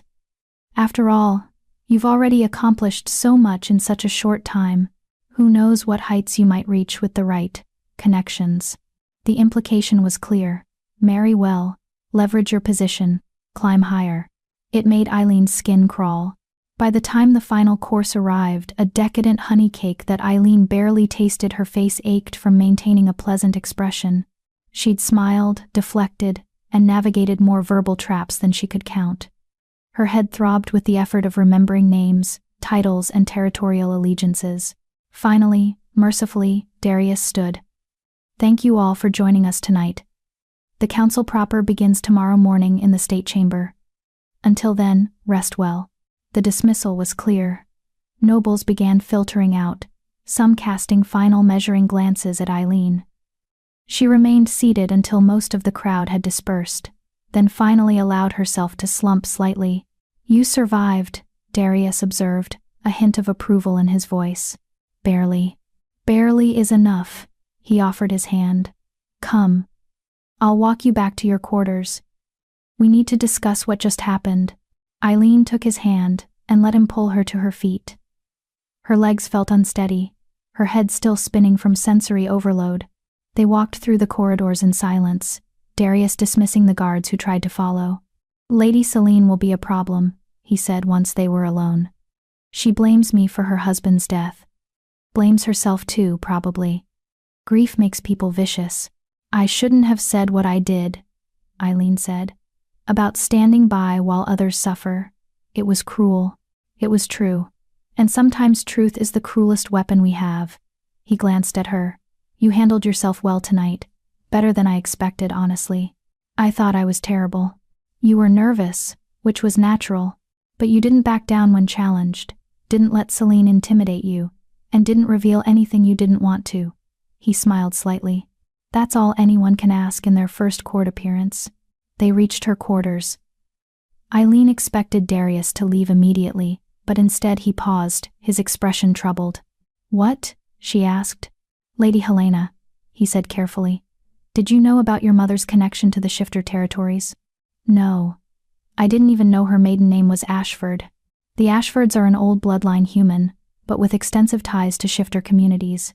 They've served as intermediaries for centuries." His gold eyes studied her face. "If your mother was reaching out to Helena, she might have been trying to bring you into that world, to give you connections that could protect you." Eileen thought about her mother's final months, the wasting fever, the whispered conversations when she thought Eileen couldn't hear. She'd been so young, barely 10 years old. She hadn't understood any of it. "She died before she could tell me," Eileen said quietly. "Then we'll find out together." Darius reached out and tucked a loose strand of hair behind her ear, the gesture surprisingly gentle. "Helena is trustworthy. If she says she's family, she means it. That could be useful in the days ahead." "Why does everyone keep saying that? The days ahead? What's coming that has everyone so concerned?" Darius's expression darkened. "Tomorrow, the council will formally discuss the rogue problem. The attacks have been increasing, not just random violence anymore, but coordinated strikes. Someone is organizing them, turning mad wolves into an army, and when that discussion happens, someone will ask how Prince Ash ended up in that trap in the first place." Understanding dawned. They'll investigate. They'll want to know if it was random or deliberate. Exactly. And if they decide it was deliberate, if someone tried to assassinate my son, then we're not just dealing with rogues, we're dealing with treason. His hand fell away from her face. "Which means anyone connected to Ash becomes a suspect. Including you." The words landed like stones in her stomach. "They'll think I set the trap. Some will suggest it, others will defend you. Either way, you'll be questioned formally, probably multiple times." Darius's jaw tightened. "I'll be there, and I won't let them intimidate you. But you need to be prepared for them to dig into everything: your past, your family, your reasons for being in that forest." Eileen thought about Margot sending her into the thornwood with a broken basket, about the impossible errand that was designed to get her killed. If the nobles discovered that, what would they think? That she'd been suicidal? Desperate enough to betray a kingdom for escape? "When?" she asked. 3 days. They'll want to establish the facts first." He placed both hands on her shoulders, the weight grounding. "Listen to me. Tell the truth. All of it, even the ugly parts. Don't try to protect anyone, not Margot, not your father, not even me. Just tell exactly what happened. And let the council draw their own conclusions. And if they decide I'm guilty anyway, then I'll exile the entire council and rule alone." His voice held no humor. "You saved my son. I don't forget that. Neither does my pack." The fierce protectiveness in his tone made Eileen's throat tight. When was the last time someone had protected her? When had anyone cared enough to threaten exile for her sake? "Thank you," she whispered. "Don't thank me yet, the worst is still coming." But his hand squeezed her shoulders gently before releasing her. "Get some rest. Tomorrow we plan your testimony." He left, and Eileen stepped into her quarters to find Ash waiting on her bed, his tail wagging. Petra must have brought him from the nursery. He jumped down and pressed against her legs, whining softly, sensing her distress. Eileen sank to the floor and wrapped her arms around him. He licked her face, patient and steady, offering comfort the way only children could, absolutely and without reservation. "I'm scared," she whispered into his fur. Ash made a soft huffing sound, as if to say, "I know, but I'm here." And somehow, that was enough. For tonight at least it was enough. Chapter 6. The Inquisition. The 3 days before her formal testimony passed in a blur of preparation and mounting dread. Darius drilled her relentlessly, throwing every possible question the council might ask, and making her answer until her responses were second nature. Master Benedict taught her the proper forms of address for formal proceedings. Commander Lyra, surprisingly, spent an afternoon explaining the psychology of interrogation, how to stay calm, how to recognize when someone was trying to trap her, how to answer only what was asked and nothing more. "They'll try to make you doubt yourself," Lyra said, her pale eyes serious. "They'll phrase questions in ways that make innocent actions sound guilty. Don't fall for it. Stick to the facts, and don't elaborate unless directly asked." "Why are you helping me?" Eileen asked. "You didn't trust me at first." "I didn't. But Ash trusts you. And Darius trusts you. And..." Lyra hesitated. "You remind me of someone. My sister. She was human, too, married into a shifter pack. The nobles ate her alive until she learned to fight back. I won't let that happen to you if I can help it." The unexpected kindness made Eileen's eyes burn. "Thank you." "Don't thank me yet. Survive first." Lady Helena visited twice, bringing information about Eileen's mother that filled in gaps Eileen hadn't known existed. Catherine Ashford had been raised in a human settlement near shifter territory. Trained as a healer who worked with both species, she'd met Thomas Thorne during a trading expedition and fallen in love despite her family's objections. They wanted her to marry a shifter diplomat, Helena explained over tea, someone who could strengthen the Ashford name, but Catherine was stubborn. She chose love over duty. The old woman's expression softened. "I wonder sometimes if she regretted it. Married to a man who was never home, raising a child alone. But when she wrote to me, she never mentioned regret. Only worry for you." "What did she want?" Eileen asked. "In the letter?" "Help finding you a position. Something that would use your mother's legacy, maybe training as a healer or diplomat. She knew Thomas would remarry eventually, knew whoever came after would see you as competition for their own children." Helena's mouth tightened. She was right to worry. I should have listened. The guilt in her voice was palpable. Eileen reached across the table and squeezed the old woman's hand. "You're listening now. That's what matters." On the morning of the testimony, Petra dressed Eileen in a simple gray gown that conveyed dignity without ostentation. No jewelry, no elaborate hairstyle, nothing that could be interpreted as trying too hard or grasping above her station. Eileen needed to look like exactly what she was, a young woman telling the truth. Ash refused to let her leave without him. He paced at her feet, agitated, until Darius finally relented. "He can sit with you during the testimony," the king said, fastening his formal crown into place. "It might actually help remind them what this is really about. A child who was nearly killed." The council chamber was circular, designed so no one held a position of obvious superiority. Tiers of seats rose from a central floor where Eileen would stand, ensuring every noble could see her clearly. It reminded her of drawings she'd seen of ancient amphitheaters, places where people had once been torn apart for entertainment. Not an encouraging comparison. The chamber was already full when they arrived.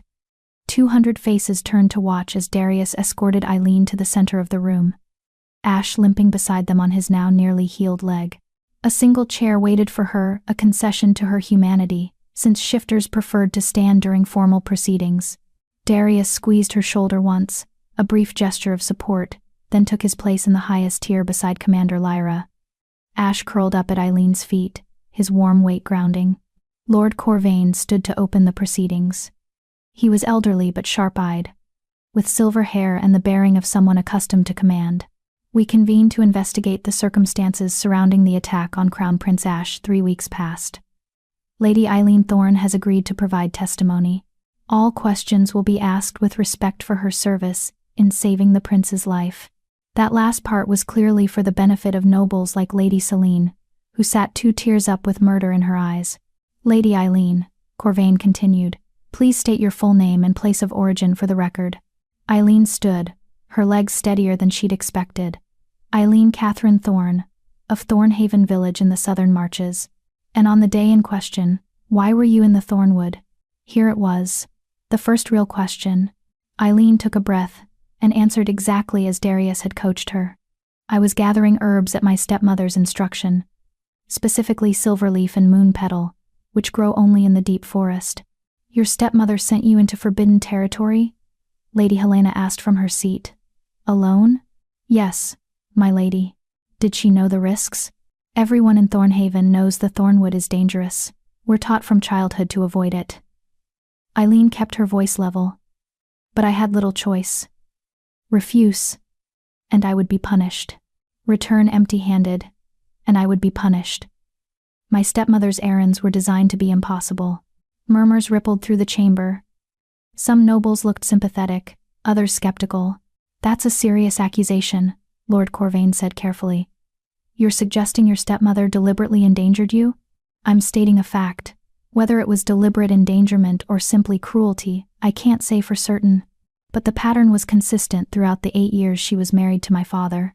We'll return to that, Corvain said. For now, tell us what happened in the forest. Leave nothing out. So Eileen did. She described the broken basket, the search for herbs, the sound of whimpering that had drawn her off the path. She explained. Finding Ash in the trap, surrounded by 3 rogue wolves. She detailed the fight, how she'd grabbed a branch, how she'd screamed and swung until the rogues fled. You fought 3 adult rogues with a stick, Baron Theron said, his tone openly dubious. Forgive me, but that strains credibility. You're not exactly built for combat. I didn't fight them to win, Eileen corrected. I fought them to survive long enough for them to decide I wasn't worth the effort. Rogues are opportunistic, they want easy prey. I made myself difficult prey. And the trap? Lady Selene leaned forward, her blue eyes cold. You claim you freed the prince from it, yet you have no injuries consistent with handling iron traps. How do you explain that? Ah, here was the accusation hidden as a question. If Eileen had no injuries from the trap, maybe she'd never actually freed Ash, maybe she'd set the trap in the first place. I used a knife, Eileen said calmly. I pried the mechanism open rather than forcing the jaws apart. It took nearly 10 minutes of careful work. If you examine the trap, you'll find scratches on the release mechanism consistent with a blade edge. And do you still have this knife? Selene pressed. No, my lady. I dropped it when I fell and hit my head. Your scouts likely found it at the scene. Commander Lyra stood. We did recover a knife matching Lady Eileen's description. The blade showed scratches consistent with prying metal. We also found her blood on a stone approximately 15 feet from the trap site, consistent with her account of fleeing and falling. Selene's jaw tightened, but she sat back down. The questioning continued for over an hour. They asked about her relationship with her father, her knowledge of shifter politics, whether she'd ever visited the Northern Territories before. They asked why she'd run after freeing Ash instead of staying with him. I heard human voices, Eileen explained. Rough voices, excited about blood. I didn't know if they were hunters or rogue sympathizers. But either way, a human alone with an injured shifter cub would look suspicious. I thought it was safer for both of us if I left. Convenient, someone muttered from the upper tiers. Actually, it was idiotic, Eileen said, a flash of genuine emotion breaking through her careful control. If I'd stayed, maybe I wouldn't have fallen and hit my head. Maybe I could have explained what happened before your scouts assumed the worst. But I panicked, and I ran, and I paid for it by waking up tied up, and accused of attacking the prince I'd just saved. So no, it wasn't convenient. It was a mistake born of fear. The raw honesty seemed to shift something in the room. Several nobles nodded, and even Lord Corvain's expression softened slightly. "Let's address the central question," Corvain said. "Did you know who Crown Prince Ash was when you freed him from that trap?" "No, my lord. I knew he was a shifter cub from a noble bloodline. His coloring and bone structure made that clear. But I didn't know he was the Crown Prince until I woke in the palace. Would you have acted differently if you'd known?" Eileen met his eyes steadily. "No, my lord. A child in pain is a child in pain, regardless of their bloodline." More murmurs, these ones approving. Lady Helena rose to her feet. "I have a question, if I may." Corvain nodded. "The floor is yours, Dowager Lady." "Lady Eileen, you mentioned your stepmother's cruelty.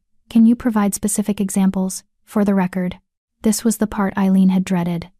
Admitting the full scope of her suffering felt like exposing an open wound to salt air. But Darius had been clear. "Tell everything." "She locked me in the cellar for days at a time," Eileen said, her voice quieter now. "Sometimes for minor infractions like speaking without permission. Sometimes for no reason except that she could. She withheld food regularly.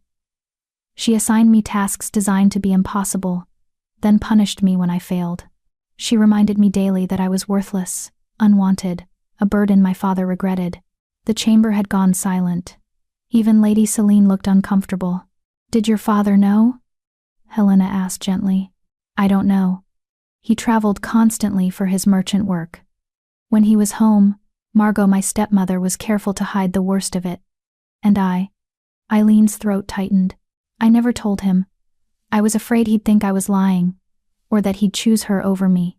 Either way, I'd lose." "That's understandable," Helena said. "Abused children often protect their abusers out of fear or misplaced loyalty. It doesn't make them complicit." The statement hung in the air.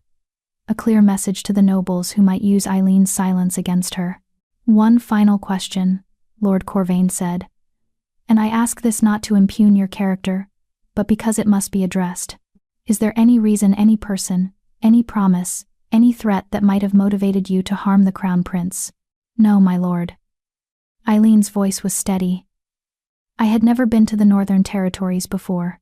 I knew no one here, had no connections to shifter politics, and had no reason to wish harm on anyone in the royal family. I was simply in the wrong place, at the right time to save a child's life." Corvain studied her for a long moment, then nodded. "Thank you for your testimony, Lady Eileen. You may be seated." Eileen sank into the chair, her legs suddenly trembling now that the worst was over. Ash immediately climbed into her lap, a warm, comforting weight. She buried her fingers in his fur and tried to steady her breathing. The council deliberated for 3 hours. Eileen remained in the chamber the entire time, listening as nobles debated every aspect of her testimony. Some defended her passionately. Lady Helena, Baron Aldrich, even Commander Lyra rose to vouch for her character. Others, led by Lady Selene, argued that her story was too convenient, her timing too perfect. She appears exactly when needed, saves the Crown Prince, and ingratiates herself into the royal household. Selene's voice dripped with suspicion. "And we're simply to believe this is coincidence?" "Yes," Darius said, speaking for the first time since the testimony began. His voice cut through the noise like a blade. "Because the alternative is that she somehow arranged for rogues to attack my son, set a trap designed to maim but not kill, then risked her own life fighting those same rogues, all while having no prior knowledge of our territories or customs. That's not a conspiracy, that's fantasy." "Your Majesty is understandably biased," Selene said carefully. "She saved your son. Of course you want to believe the best of her. I believe what the evidence supports." Darius's gold eyes flashed. The knife. The blood.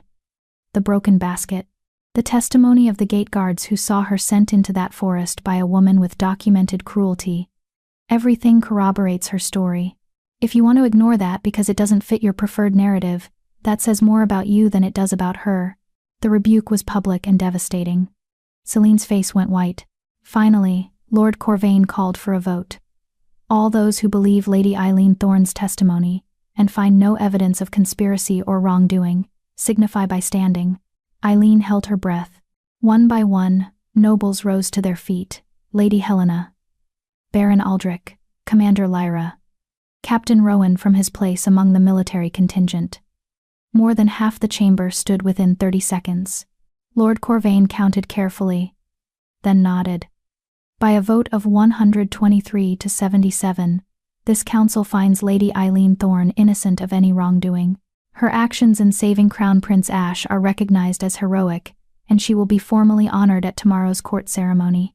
Relief crashed over Eileen so powerfully she nearly wept.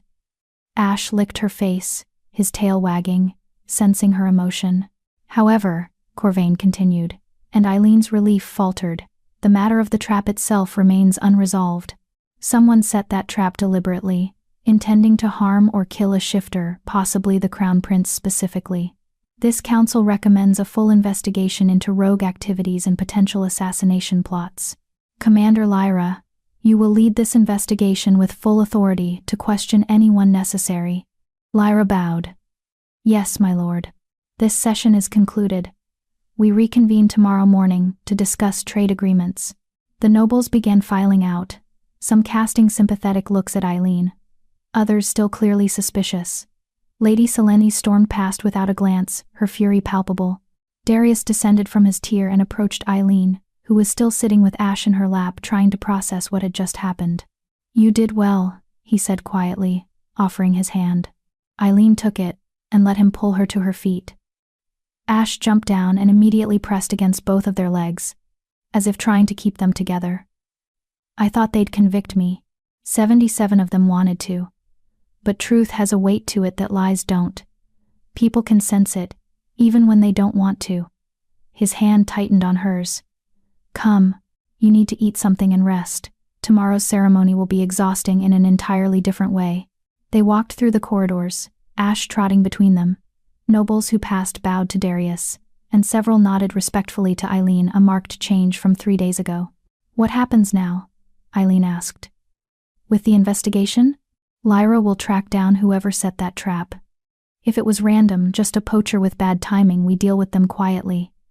If it was an assassination attempt, his jaw tightened, then we have a traitor somewhere in the territories, and that's a much bigger problem.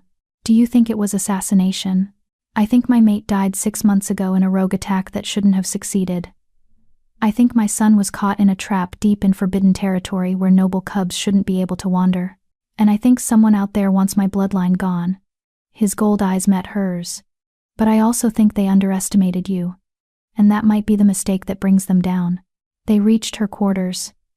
Darius paused at the door, his expression troubled. What?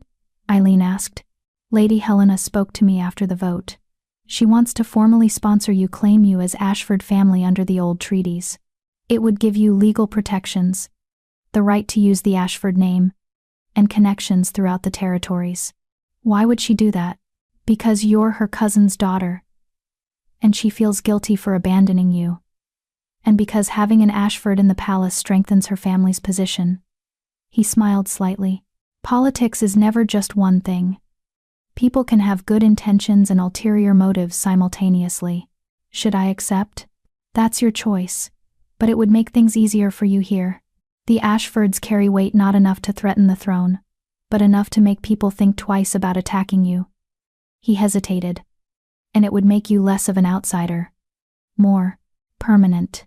The word hung between them, loaded with implications Eileen wasn't ready to examine. I'll think about it, she said finally. Good.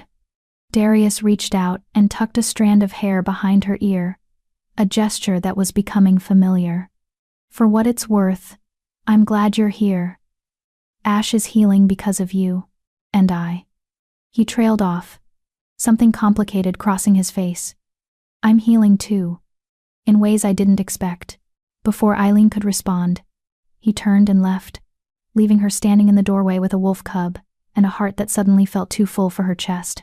Inside, she found Petra had left a dinner tray and drawn a bath, but Eileen ignored both, collapsing onto her bed with Ash curled against her side. The day's emotional toll was catching up to her, exhaustion dragging at her bones. We survived, she whispered to Ash. He huffed softly, as if to say, of course we did. Together. And as Eileen's eyes closed, she realized something that should have terrified her but somehow didn't. She was beginning to belong here. To this place, to this pack, to this impossible new life. The question was whether belonging would save her or destroy her when the real danger finally showed its face. Chapter 7. The Honor and the Threat. The court ceremony began at dawn, when the first rays of sunlight painted the great hall in shades of gold and amber. Eileen stood in her quarters, staring at the formal gown Petra had laid out, deep silver silk that shimmered like moonlight on water, embroidered with patterns of wolves running through forests. It was more elaborate than anything she'd worn before, clearly designed to mark this as a significant occasion. His Majesty commissioned it specially, Petra said, fastening the last button at Eileen's back.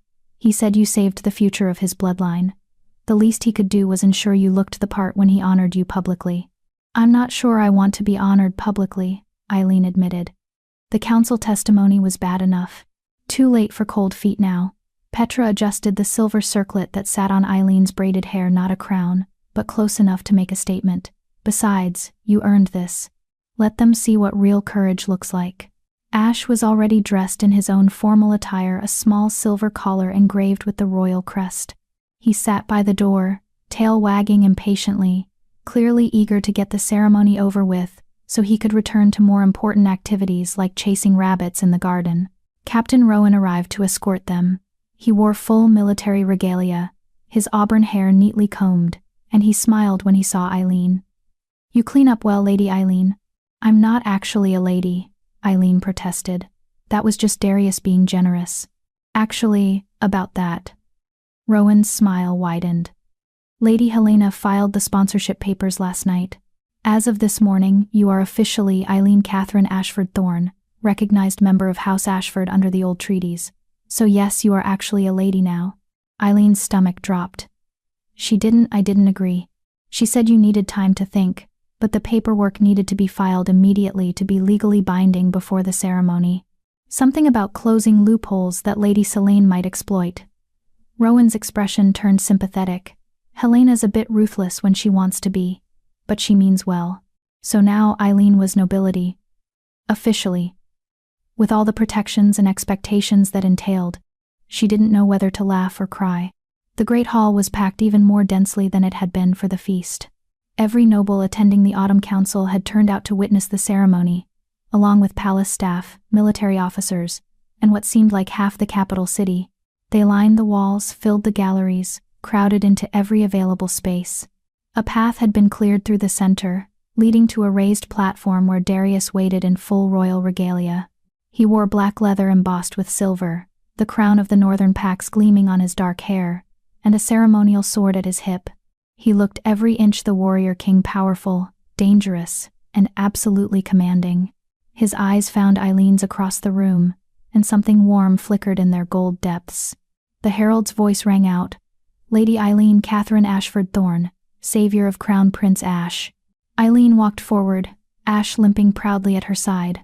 The crowd's murmurs washed over her, some approving, others still skeptical. She kept her eyes on Darius, using his steady presence as an anchor. When she reached the platform, she curtsied as Master Benedict had taught her. Ash sat at her feet, looking up at his father with obvious adoration. Lady Eileen, Darius said, his voice carrying through the hall. 3 weeks ago, you entered the Thornwood on a fool's errand and emerged a hero. You faced rogues with nothing but courage and a broken branch. You freed my son from a trap designed to kill. You asked for no reward, expected no recognition, and wanted nothing more than to ensure a child's safety. He descended from the platform, standing before her now, close enough that she could see the emotion carefully controlled behind his formal mask. Such selflessness deserves more than words, he continued. By my authority as Alpha King of the Northern Pax, I grant you the Silver Star of Valor, the highest civilian honor our people can bestow. You are recognized as a friend to the crown, a protector of the realm, and a member of this pack in truth as well as law. He lifted a silver medallion from a velvet cushion held by Commander Lyra. The metal was exquisite, a star with 8 points, each tip set with a small diamond, hanging from a silver chain. He placed it around Eileen's neck, his fingers brushing her skin, and sending unexpected warmth through her. Wear it with pride, he said quietly for her ears alone. You earned it. Then, louder. Furthermore, I grant you permanent residence in the Northern Palace, a monthly stipend for life, and access to all resources necessary for your continued education and development. You will want for nothing as long as you remain under my protection." The crowd erupted into applause, genuine this time, not the polite acknowledgement from the feast. Even nobles who'd voted against her in the council seemed moved by the ceremony's gravity. Eileen touched the medallion, feeling its weight settle against her chest. "Thank you, Your Majesty. I don't know what to say." "Say you'll stay," Darius murmured.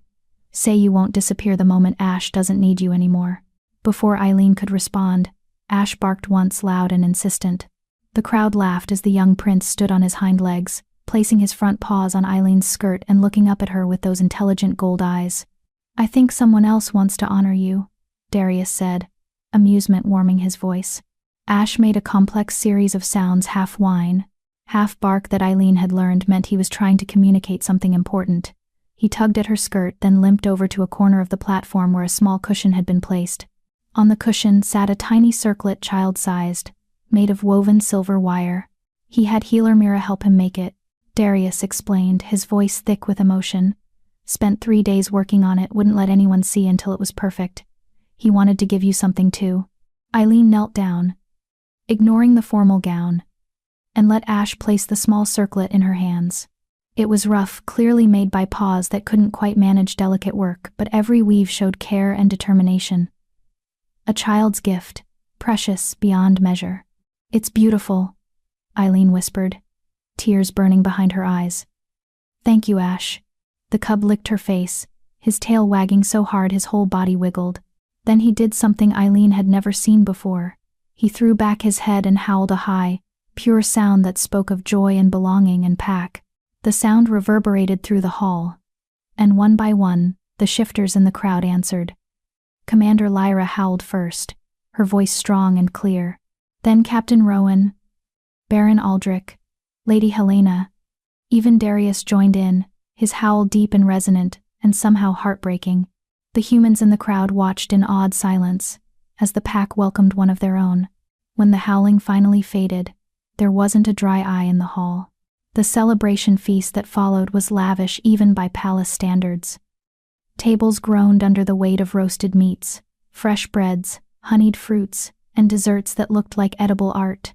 Wine flowed freely, musicians played in the corners, and the atmosphere was one of genuine festivity.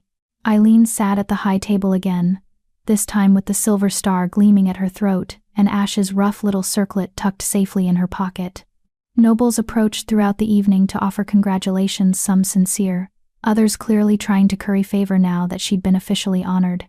"You've become quite the political figure," Lady Helena observed, settling into the chair beside Eileen. "Every family with unmarried sons is suddenly very interested in the newest member of House Ashford." "I'm not interested in marriage," Eileen said firmly. "Of course not. You're too busy raising the future king and capturing the attention of the current one."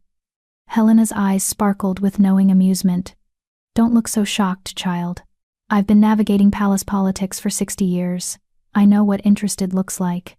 Heat crept up Eileen's neck. "Darius is just grateful. I saved his son." We'll see." Helena patted her hand. "Either way, you've done well. The Silver Star puts you on equal social footing with most of the nobility here. Combined with the Ashford name, you're actually quite a catch now." "I don't want to be a catch. I just want to help Ash heal. And that, my dear, is exactly why you're worth catching." Helena rose gracefully. "Enjoy your evening. You've earned it." The feast continued late into the night. Eileen danced once with Captain Rowan, who was surprisingly graceful despite his military bearing, and once with Baron Aldrich, who spent the entire dance telling her about his grandchildren. Darius watched from the high table, occasionally handling administrative matters but mostly just watching her. It should have felt uncomfortable. Instead, it felt safe. Near midnight, Eileen slipped away to the gardens for fresh air. The autumn night was cool but not cold, the sky clear enough to see stars scattered like diamonds across black velvet. She found a bench near a fountain and sat, finally allowing herself to process everything that had happened. A month ago, she'd been scrubbing butchers' floors and surviving Margot's cruelty.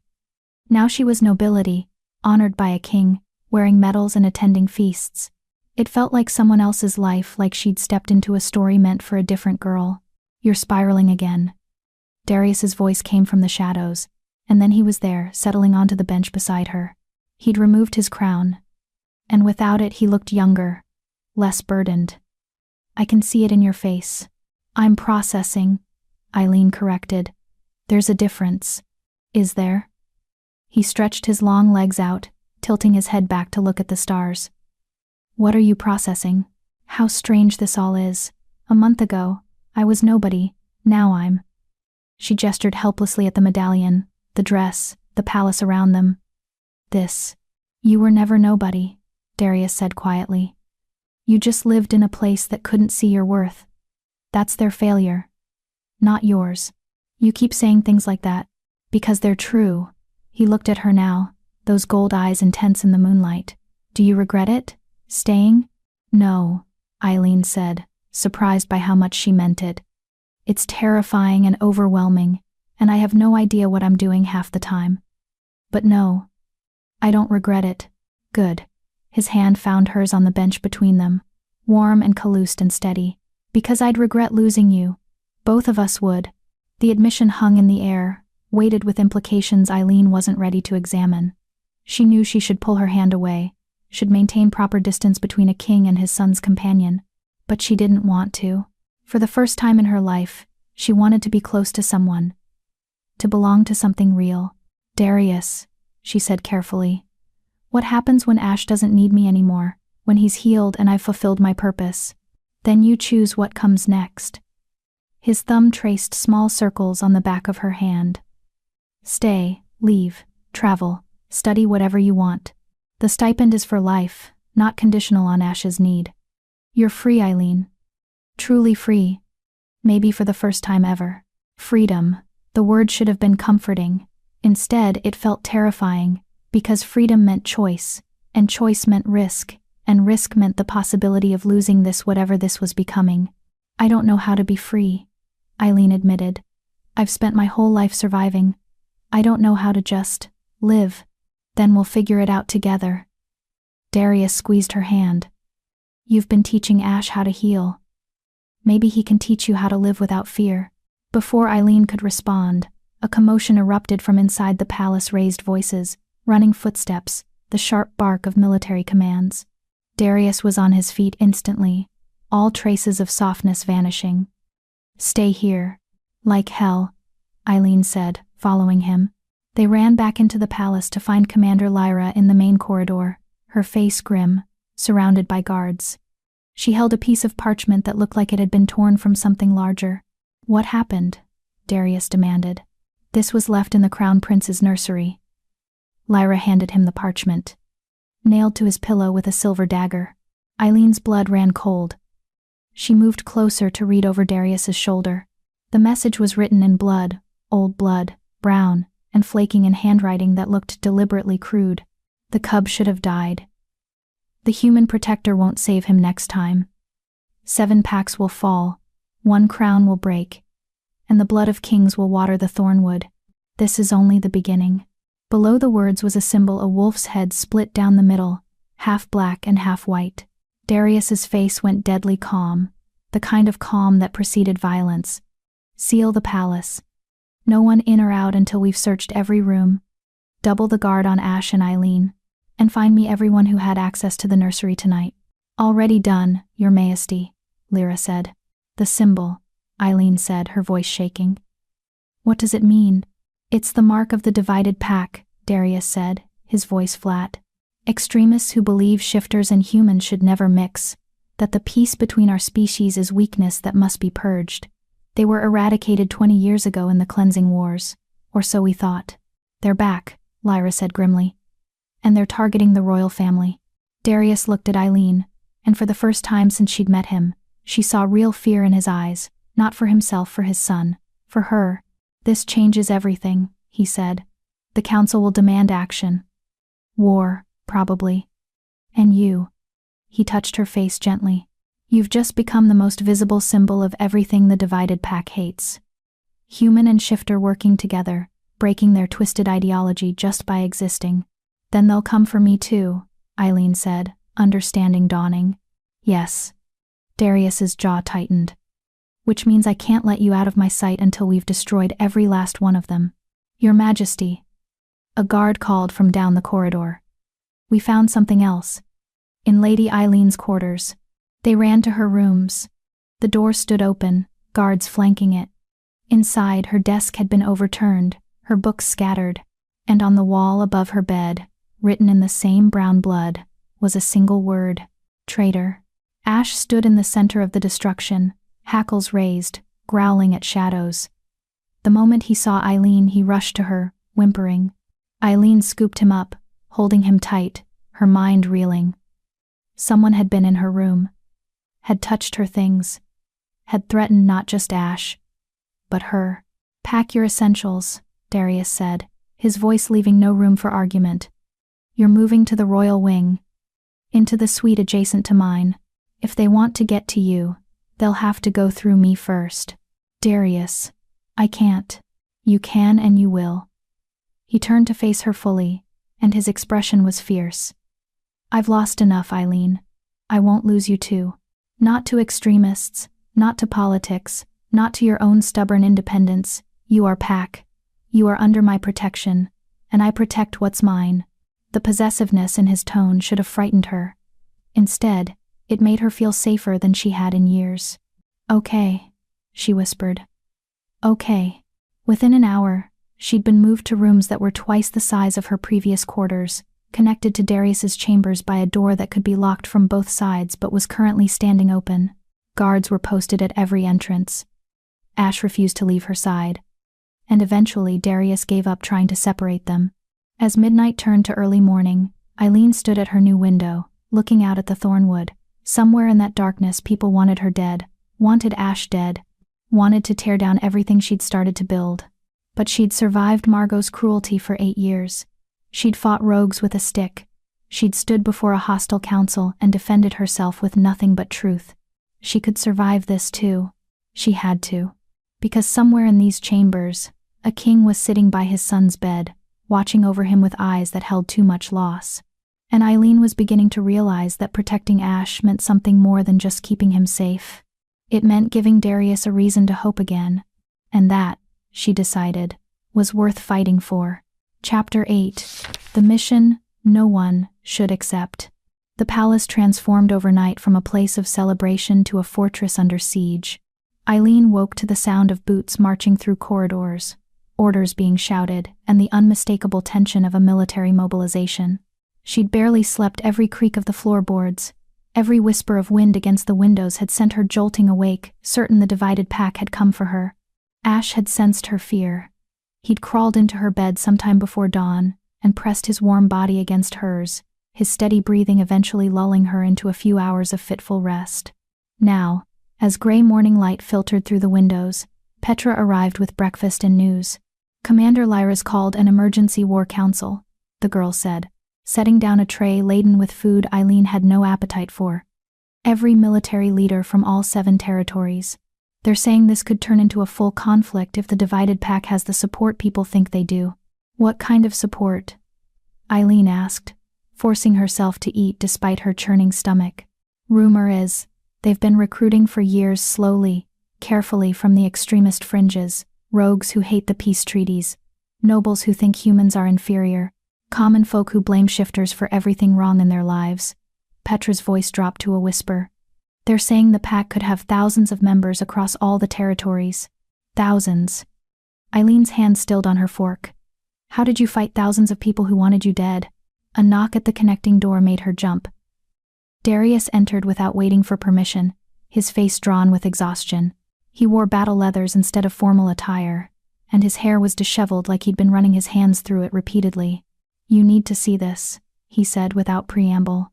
He led her through his chambers. She caught only a glimpse of a massive bed and walls lined with maps before they were moving again into a war room she hadn't known existed.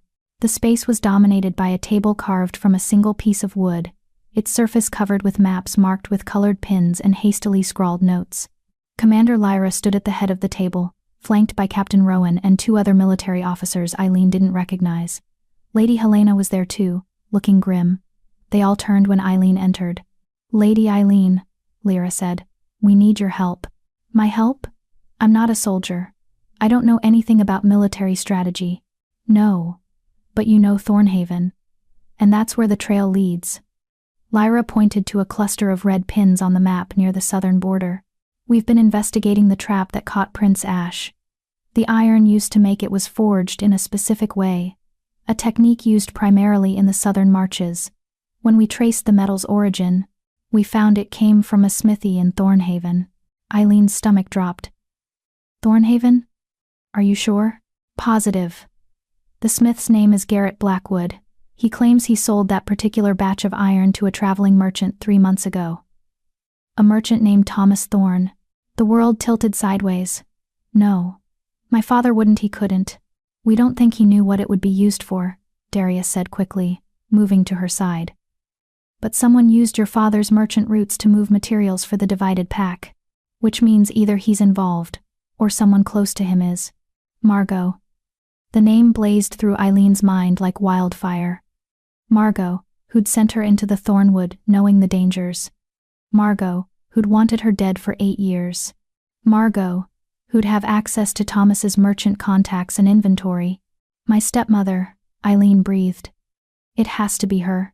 That's our theory too, Lyra said. But we need proof. And we need to know how deep this goes. Is she just a sympathizer who helped with supplies, or is she actively working with the divided pack? How do we find out? Eileen asked.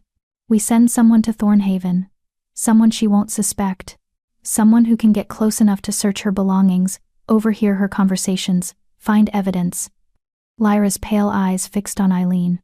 We send you. Absolutely not, Darius said immediately. That's suicide. If Margot is working with the divided pack, sending Eileen back is like serving her to them on a silver platter. Which is exactly why it will work, Lyra countered. They'll think she's running home in fear after last night's threats. They won't expect her to be investigating them. And with the right backup soldiers disguised as merchants, maybe we can keep her safe while she gathers intelligence. No, Darius repeated, his voice flat with authority. I won't risk her. Your Majesty, with respect, we need this information. If the divided pack has infiltrated the merchant networks, they could be moving weapons and supplies across all the territories. We need to know their reach before we can strike. Lyra's expression was sympathetic but unyielding. And Lady Eileen is our best chance of getting inside Thornhaven, without alerting them. Then send spies, send soldiers, send anyone but her. They'll be recognized as outsiders. Thornhaven is a small village, everyone knows everyone, but Eileen? Lyra gestured at her. She's the stepdaughter who ran away and is now coming back, tail between her legs, maybe to reconcile with her family. Margot will gloat. She'll let her guard down. And that's when we get what we need. The logic was sound, Eileen realized with growing dread. It was also terrifying. How long would I be there? She asked. Eileen. No. Darius started. How long? She repeated, looking at Lyra. 3 days, maybe 4. Just long enough to search the house, observe Margot's contacts, and find documentary evidence if it exists. Lyra's voice softened. I won't lie, it's dangerous. But you'd have protection. Captain Rowan will accompany you as your guard, along with 2 others in disguise. If anything goes wrong, they'll extract you immediately. And if I find proof, what happens to my father? That depends on his level of involvement, Lady Helena said quietly. If he was an unwitting accomplice, he'll face penalties but not execution. If he knowingly aided the divided pack. She trailed off meaningfully. Eileen closed her eyes. Her father, who'd failed to protect her from Margot, who'd chosen ignorance over difficult truths, who'd written that letter full of guilt and promises. Did she owe him loyalty? Or did she owe the truth to the people who'd actually protected her? I'll do it, she said. Eileen. Darius's hand closed around her arm. Not roughly but firmly. Can I speak with you? Alone? They stepped into an antechamber, leaving the others to continue planning. The moment the door closed, Darius turned to face her, his expression a storm of anger and fear. This is insane, he said. You realize that, right? You'll be walking into the home of a woman who tried to kill you, who's potentially working with extremists who want you dead, and you'll be pretending everything is fine while you search for evidence. One wrong move, and you're dead. I know. Then why would you agree to this? Because someone needs to. Eileen's voice rose, frustration breaking through her fear. Because the divided pack threatened Ash. Threatened me. Threatened everything you've built here. And if my stepmother is helping them, if my father is somehow involved, then I'm the only one who can get close enough to find out without starting a war. We can find another way, can we? How long will that take? How many more threats will arrive while we're investigating? How many people will die? She stepped closer, forcing him to meet her eyes. You said I was pack. You said you protect what's yours. Well, pack protects each other. Let me do this. Let me help. Darius's jaw worked, emotions warring across his face. You're asking me to send you into danger. After I just got you to safety. I'm asking you to trust me. To believe I'm strong enough to do this. Eileen's voice softened. You believed I was strong enough to save Ash. Believe I'm strong enough to save myself. For a long moment, he just stared at her. Then he pulled her into his arms, the embrace fierce and desperate. Eileen stiffened in surprise. They'd barely touched beyond formal gestures, but then she relaxed, letting herself be held. If anything happens to you, Darius murmured against her hair, I will raze Thornhaven to the ground. Do you understand? I will destroy everything and everyone who had a hand in it. Nothing will happen to me. I have Captain Rowan, remember? And I'm harder to kill than I look. He pulled back just enough to see her face, one hand coming up to cup her cheek. You're also more important than you realize. To Ash. To this pack. His thumb brushed across her cheekbone. To me. The admission hung between them, weighted with everything they hadn't said. Eileen's breath caught, her heart hammering against her ribs. Darius. Don't, he said quickly. Don't say anything now. Just, come back. Promise me you'll come back. I promise, Eileen whispered. He leaned forward and pressed his forehead against hers, his eyes closed, his breathing unsteady. They stood like that for a long moment, not quite kissing, but closer than they'd ever been, sharing breath and fear, and something that felt dangerously like hope.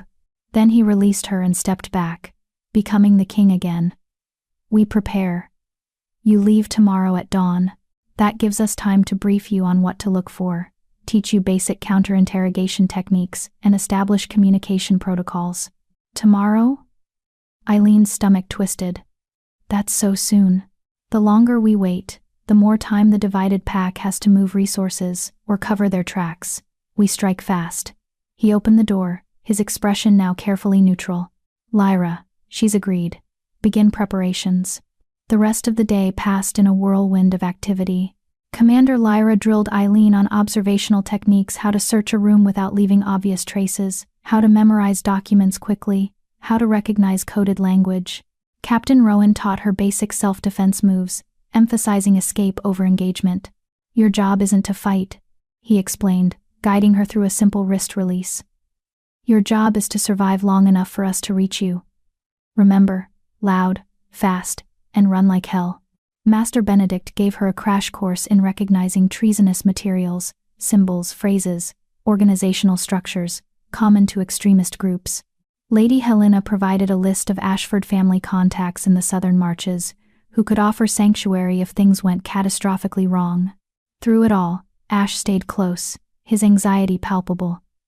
He'd figured out something was wrong, that Eileen was preparing for danger, and he didn't like it one bit. That evening, when she tried to put him to bed in the nursery, he refused to leave her side. He knows you're leaving, Healer Mira said gently. Shifter children are remarkably perceptive about these things. Eileen knelt down and hugged Ash close. I have to go away for a few days, she told him, knowing he couldn't understand the words, but hoping he'd understand the tone. But I promise I'm coming back. I will always come back to you. Ash whined and licked her face, then did something that broke her heart. He carefully pulled the rough little circlet he'd made from her pocket. She'd been carrying it everywhere, and placed it on her head. For protection, Darius said from the doorway, his voice thick. He's giving you pack luck. Eileen's eyes burned with tears. She adjusted the circlet so it sat properly, then touched Ash's soft fur. I'll keep it with me every moment. I promise. That night, She couldn't sleep despite exhaustion. She lay in her new bed, staring at the ceiling, running through everything she'd learned. Search techniques, escape routes, the location of Ashford's safe houses. A soft knock at the connecting door made her sit up. "Come in." Darius entered, still dressed, looking as sleepless as she felt. "I thought you might be awake. Too much in my head." Eileen shifted over, and without discussing it, Darius sat on the edge of her bed. "Are you here to try to talk me out of it again?" "No. You've made your choice. I'm here because—" He paused, searching for words. "Because I need you to know something before you leave. Just in case. In case I don't come back, you mean? Don't say that." His hand found hers in the darkness. "But yes. In case something goes wrong and I never get another chance." Eileen's heart began to pound. "What do you need to tell me? That you've changed everything. For me. For Ash. For this entire pack." His grip tightened. 6 months ago, I was drowning. The war took my mate. Ash was broken with grief. I was ruling by obligation and waiting to feel something other than empty. Then you appeared, and suddenly there was light again. Hope. The possibility that we could be more than just survivors. "Darius, I'm not asking for anything," he said quickly. "I know there's an imbalance between us, king and subject, employer and employee, everything that makes this complicated. But I needed you to know that you matter. Not just as Ash's companion or the woman who saved him. You matter to me.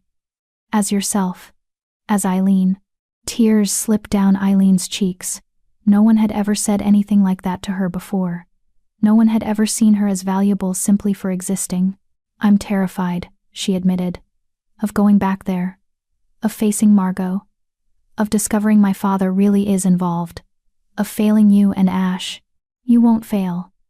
Darius raised her hand to his lips and pressed a kiss to her knuckles, a gesture so tender it stole her breath.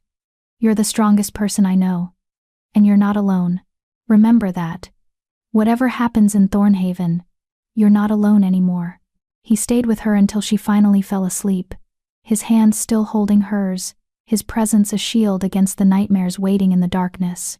When she woke at dawn, he was gone, but on her nightstand was a small silver dagger in a leather sheath, with a note in his bold handwriting. "For protection. Use it if you must. Come home safe. We're waiting. D." Eileen strapped the dagger to her thigh beneath her travel dress, adjusted Ash's circlet in her pocket, and went to face whatever waited in Thornhaven. She'd survived Margot once before. She could do it again. She had to. Chapter 9. Confronting the monster who raised you. The journey to Thornhaven took 6 hours by carriage, 6 hours of Eileen's stomach twisting itself into knots while Captain Rowan tried to distract her with small talk. "You remember the signals?" he asked for the 3rd time. "Yes. If I'm in immediate danger, I light the red candle in my bedroom window. If I've found evidence, the white candle. If I need extraction but it's not urgent, I leave a mark on the well's edge." Eileen recited the protocols mechanically. "And you'll be staying at the inn, posing as merchants passing through. With Corporal Jenna and Private Tavin as my associates, we'll be watching the house in shifts. If anything feels wrong, anything at all, you signal us." Rowan's brown eyes were serious. "I mean it, Eileen. Don't try to be a hero. Your job is intelligence gathering, not confrontation." "I know. But knowing and doing were different things. Especially when the carriage crested the final hill and Thornhaven came into view. The village looked exactly as she'd left it a month ago, small stone buildings clustered around a central square. The butcher's shop where she'd spent so many miserable hours, the fountain where children played. But now it all looked different, tainted by what she knew. Somewhere in this peaceful little village, people were working with extremists who wanted to destroy the peace between humans and shifters. Somewhere in this village, her stepmother had sent her to die. The carriage stopped at the village edge as planned. Eileen would walk the rest of the way alone, a girl returning home in shame after her foolish attempt to make something of herself in the capital. Captain Rowan and his team would enter separately, arriving at the inn within the hour. "Remember," Rowan said as she climbed out. "You're not alone. We're right here." Eileen nodded, adjusted the small travel bag that held her few belongings, and started walking. People recognized her immediately. Old Grandmother Hess was at her bread stall and gasped audibly. Eileen? Child, is that you? Hello, grandmother. Eileen forced a trembling smile. I've come home. But we heard Margot said you'd died in the forest, killed by wolves. The old woman hurried forward, her weathered hands reaching for Eileen's face. Where have you been? It's a long story. Is my father home? He is. Poor man. He's been beside himself with grief. Oh, child, you should go to him immediately. Word spread through the village like wildfire. By the time Eileen reached her father's house, a small crowd had gathered, whispering and staring. She ignored them all, focusing on the familiar door that had once been the entrance to her prison. She knocked. Footsteps approached, and then the door swung open to reveal her father. Thomas Thorne looked like he'd aged 10 years in a month, his hair grayer, his face drawn, his eyes shadowed with exhaustion and grief. When he saw Eileen, he froze. Eileen? His voice cracked. Is it really? It's me, father. He pulled her into his arms so suddenly she nearly stumbled. He held her tight, his shoulders shaking, and Eileen realized he was crying. I thought you were dead. Margot said she told me you'd run away and the wolves, oh God, I thought I'd lost you. Guilt twisted in Eileen's chest. Whatever his failures, her father's grief was real. I'm sorry. I should have sent word sooner. Where have you been? What happened? Before Eileen could answer, another voice cut through the moment, cold and sharp as winter ice. Well, the prodigal daughter returns. Margot stood at the top of the stairs, dressed in a fine gown that must have cost more than Eileen's entire wardrobe. She was as beautiful as ever, golden hair perfectly arranged, figure enviable, face arranged in an expression of surprised delight that didn't reach her eyes. Eileen! What a relief to see you safe. We were so worried when you disappeared. Margot descended the stairs with practiced grace. Where on earth have you been? The Northern Territories, Eileen said, watching her stepmother carefully for any reaction. I was injured in the Thornwood and taken to the palace for healing. Margot's smile didn't waver, but something flickered in her eyes too fast to identify. The palace? How extraordinary. You must tell us everything. Thomas, don't leave her standing in the doorway. Come in, dear, come in. The house looked the same, polished floors, expensive furnishings that Margot had insisted on, the narrow stairs leading to what had been Eileen's tiny room. But now she saw it through different eyes. This wasn't a home. It was a cage dressed in silk. They settled in the sitting room, and Eileen told a carefully edited version of events, finding a wolf cub in a trap, being injured while freeing it, waking in the palace. She made no mention of the cub being the crown prince, of her new status as nobility, of the threats from the divided pack. How remarkable, Margot purred when Eileen finished. And they just let you come home? How generous of them. I wanted to see my father, to let him know I was safe.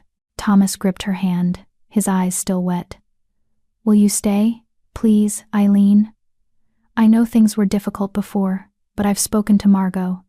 Things will be different now. You're my daughter, you belong here. I can stay for a few days, Eileen said carefully. But I have obligations in the capital. I've been offered work there. Not entirely a lie, she did have obligations. Just not the kind her father imagined. Work? What kind of work? Margot's tone was casual, but her eyes were sharp. Tutoring, teaching children to read. The lie came easily, Master Benedict had helped her prepare it. The palace staff need educated tutors for their children, and I've been learning under a master scholar. How ambitious. Margot's smile was razor thin. And here I thought you'd return begging for your old room back. Margot, Thomas said sharply, that's enough.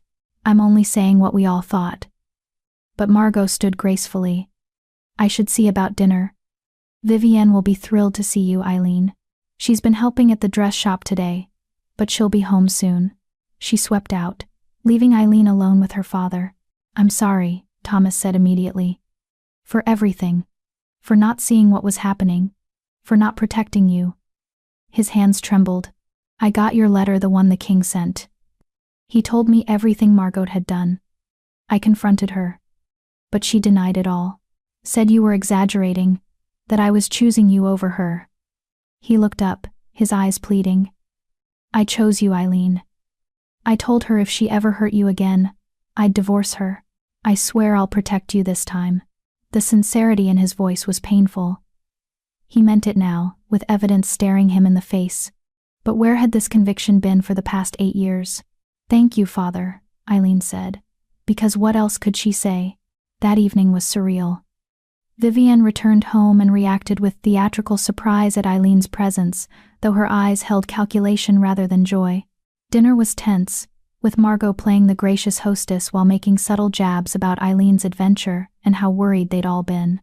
"Did you meet anyone interesting at the palace?" Vivienne asked innocently. "Any young men?"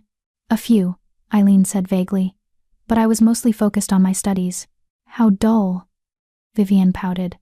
"I would have attended every ball, danced with every soldier." "Wasted on you, really." "Vivienne," Thomas chided, but without real heat.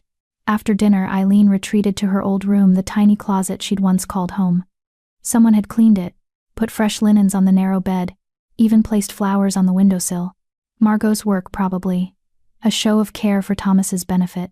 Eileen waited until the house fell silent, then began her search. She started with her own room, checking for anything Margot might have hidden here. Nothing. Then she crept into the hallway, her heart pounding, and listened. Soft breathing from her father's room, lighter sounds from Vivienne's. Margot's room was at the end of the hall, the largest bedroom, the one that had been her mother's. Eileen tried the door. Locked, of course.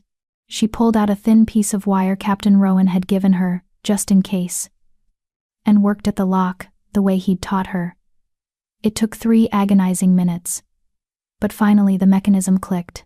The room was lavish silk bedding, expensive furniture, a wardrobe full of gowns.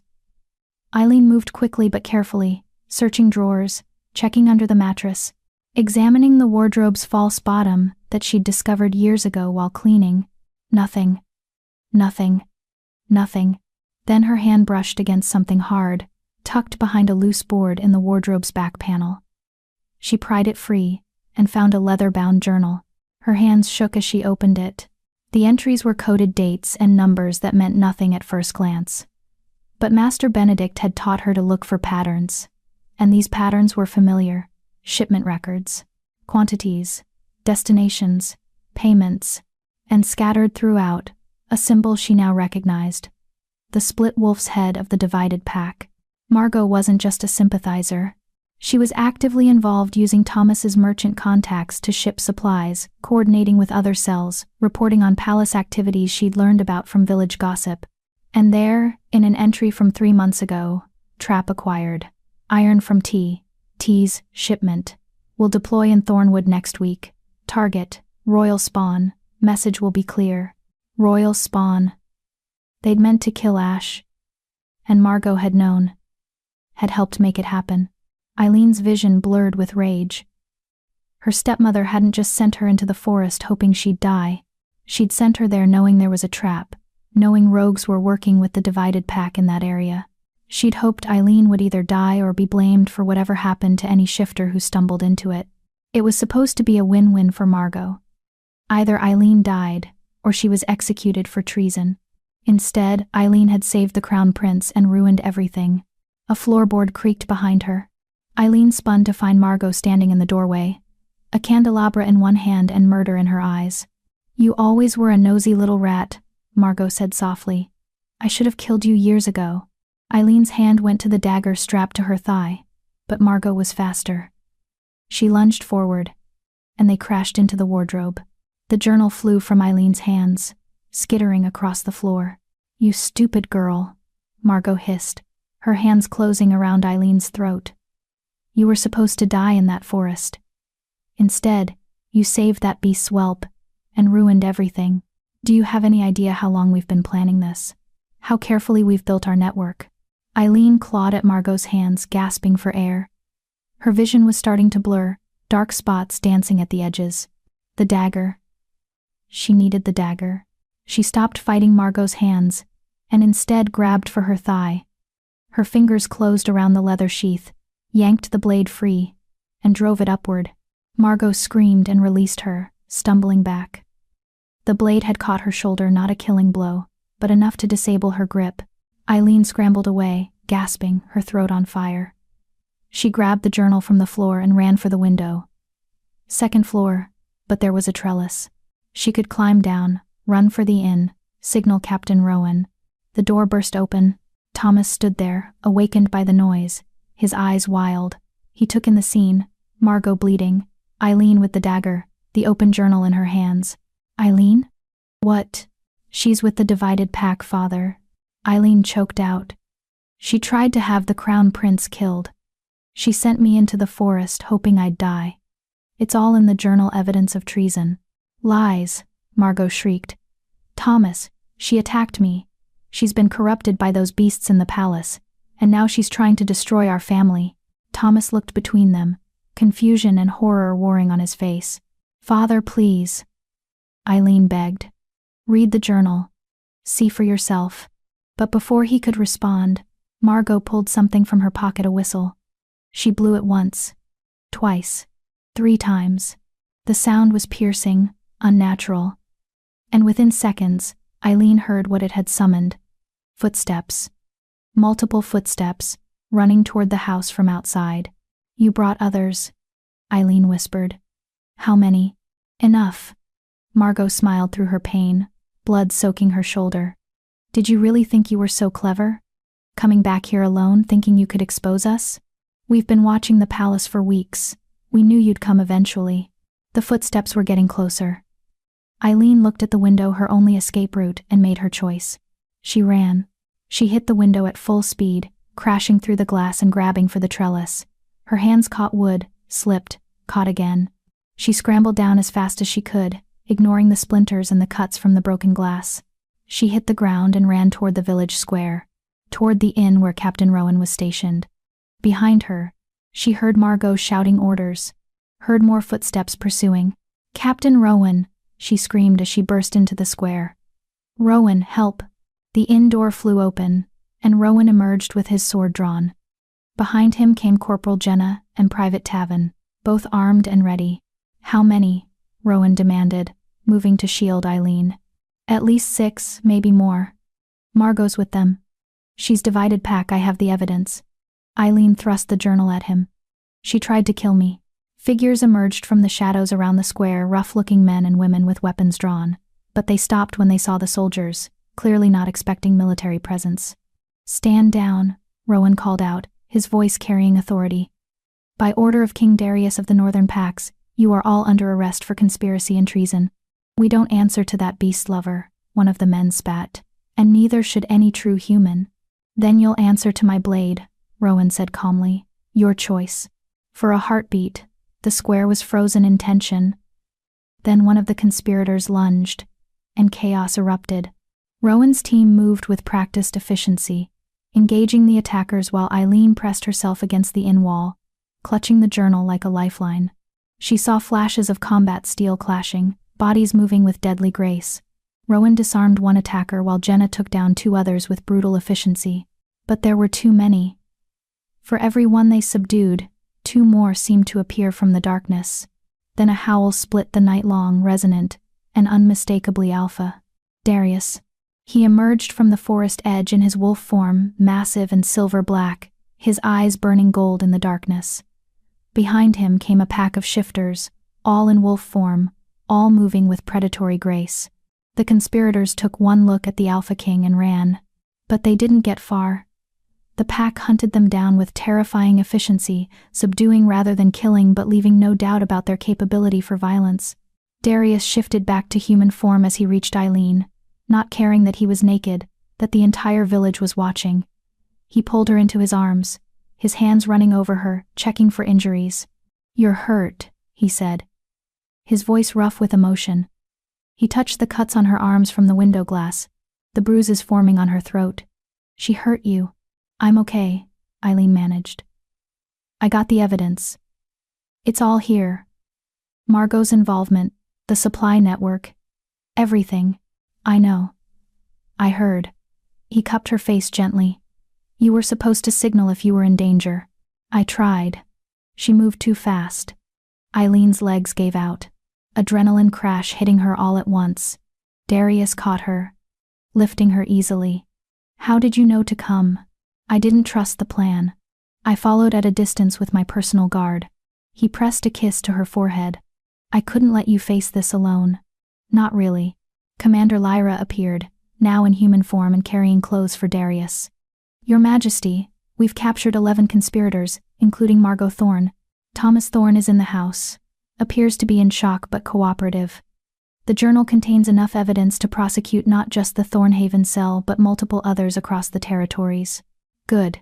Darius pulled on pants without releasing Eileen.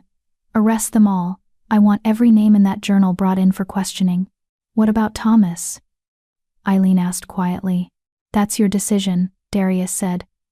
The journal will tell us if he was involved. If not, he's guilty of nothing but willful blindness. What do you want me to do with him? Eileen thought about her father, weak, absent, but genuinely grieving. He'd been used by Margot, just like she had. The difference was he'd had the power to stop it and hadn't. Question him. If he's innocent, let him go. But I don't want to see him again. Her voice was steady despite the pain. He made his choices. Now he lives with them. So be it. They stayed in Thornhaven only long enough to secure the prisoners and evidence. Then Darius carried Eileen to his horse, mounted behind her, and rode toward the palace with his pack surrounding them like a living shield. Eileen leaned back against his chest, exhausted and hurting but alive. She'd done it. She'd gotten the evidence, survived Margot's attack, and struck a real blow against the divided pack. I'm proud of you, Darius murmured against her hair. Terrified, furious that you were hurt, but proud. You're stronger than I gave you credit for. I promised I'd come back, Eileen whispered. For you and Ash, I keep my promises. His arms tightened around her, and they rode toward home, toward safety, toward the wolf cub who would be so relieved to see her, toward whatever came next in this strange new life she'd claimed for herself. She'd faced her past and survived. Now she could finally start building a future. Chapter 10. From Ashes to Crown. The week following Thornhaven was chaos contained within palace walls. Interrogations ran day and night as Commander Lyra's team worked through the captured conspirators. Margot, facing execution for treason, finally broke on the third day and provided names, dozens of them, spread across all 7 territories. The divided pack was larger than anyone had feared, but also more fractured. Without central leadership, the cells operated independently, which made them dangerous but also vulnerable once exposed. Eileen testified before the council again, this time presenting the journal and recounting her confrontation with Margot.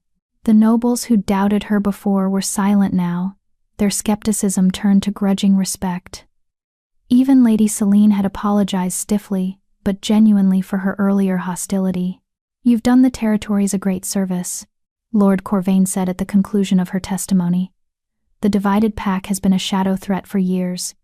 You've brought them into the light where we can destroy them. But it was the conversation with her father, conducted through written letters rather than face-to-face, that weighed most heavily on Eileen's heart. Eileen, the king's investigators have cleared me of direct involvement with the divided pack. I knew nothing of Margot's activities, though I accept that my ignorance was willful. I chose not to see what was happening in my own home to you, and to the world beyond my merchant roots. I don't expect forgiveness. I don't deserve it. But I want you to know that I'm selling the business, leaving Thornhaven, and starting over somewhere I can't hurt anyone else with my cowardice. Vivienne will stay with her mother's family in the Eastern Marches. You asked once why I never protected you from Margot.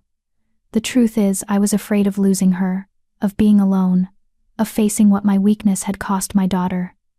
That fear made me complicit in your suffering. I'm glad you found somewhere you're valued. You always deserved better than what I gave you. Your father, Thomas. Eileen read the letter 3 times, then tucked it away in her desk drawer. Maybe someday she'd forgive him. Maybe not. Either way, that chapter of her life was closed. Now she had to figure out what the next chapter looked like. You're thinking too hard again, Darius observed. They were in his study, ostensibly reviewing security protocols but really just sitting together in comfortable silence while Ash napped on the rug between them. It had become their evening ritual over the past week, time to decompress from the day's intensity. I'm thinking about what happens next, Eileen admitted. The immediate threat is contained. Ash is healing, he barely limps anymore, and he started playing with the other cubs in the nursery. My job here is almost done. Your job was never just about Ash's physical recovery. Darius set down the report he'd been reading. It was about helping him heal from grief.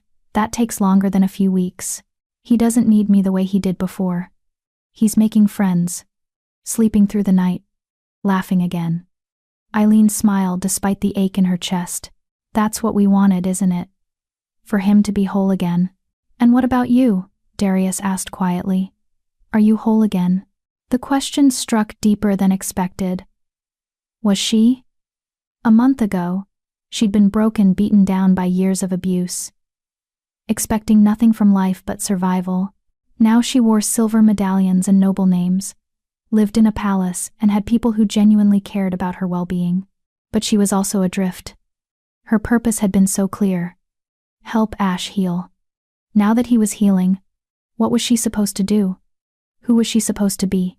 I don't know, she admitted. I don't know who I am without someone to save or a crisis to navigate.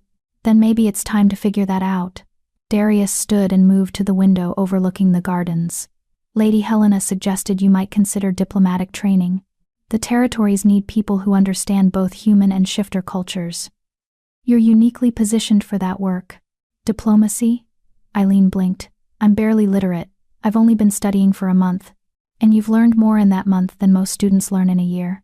Master Benedict says you have a gift for languages. You're already conversational in pack speech, which most humans never master. He glanced back at her.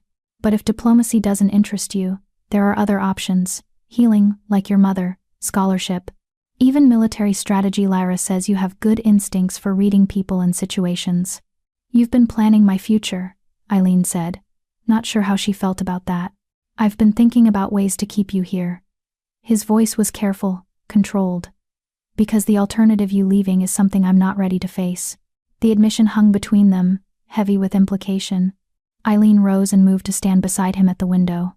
Below, Ash had woken and was playing with 3 other cubs, tumbling through the autumn leaves with the carefree joy of a child who'd finally learned to be a child again. Why? She asked softly. Why do you want me to stay? You could hire 100 tutors for Ash, 1,000 diplomats or healers or scholars. Why does it matter if I'm the one who stays?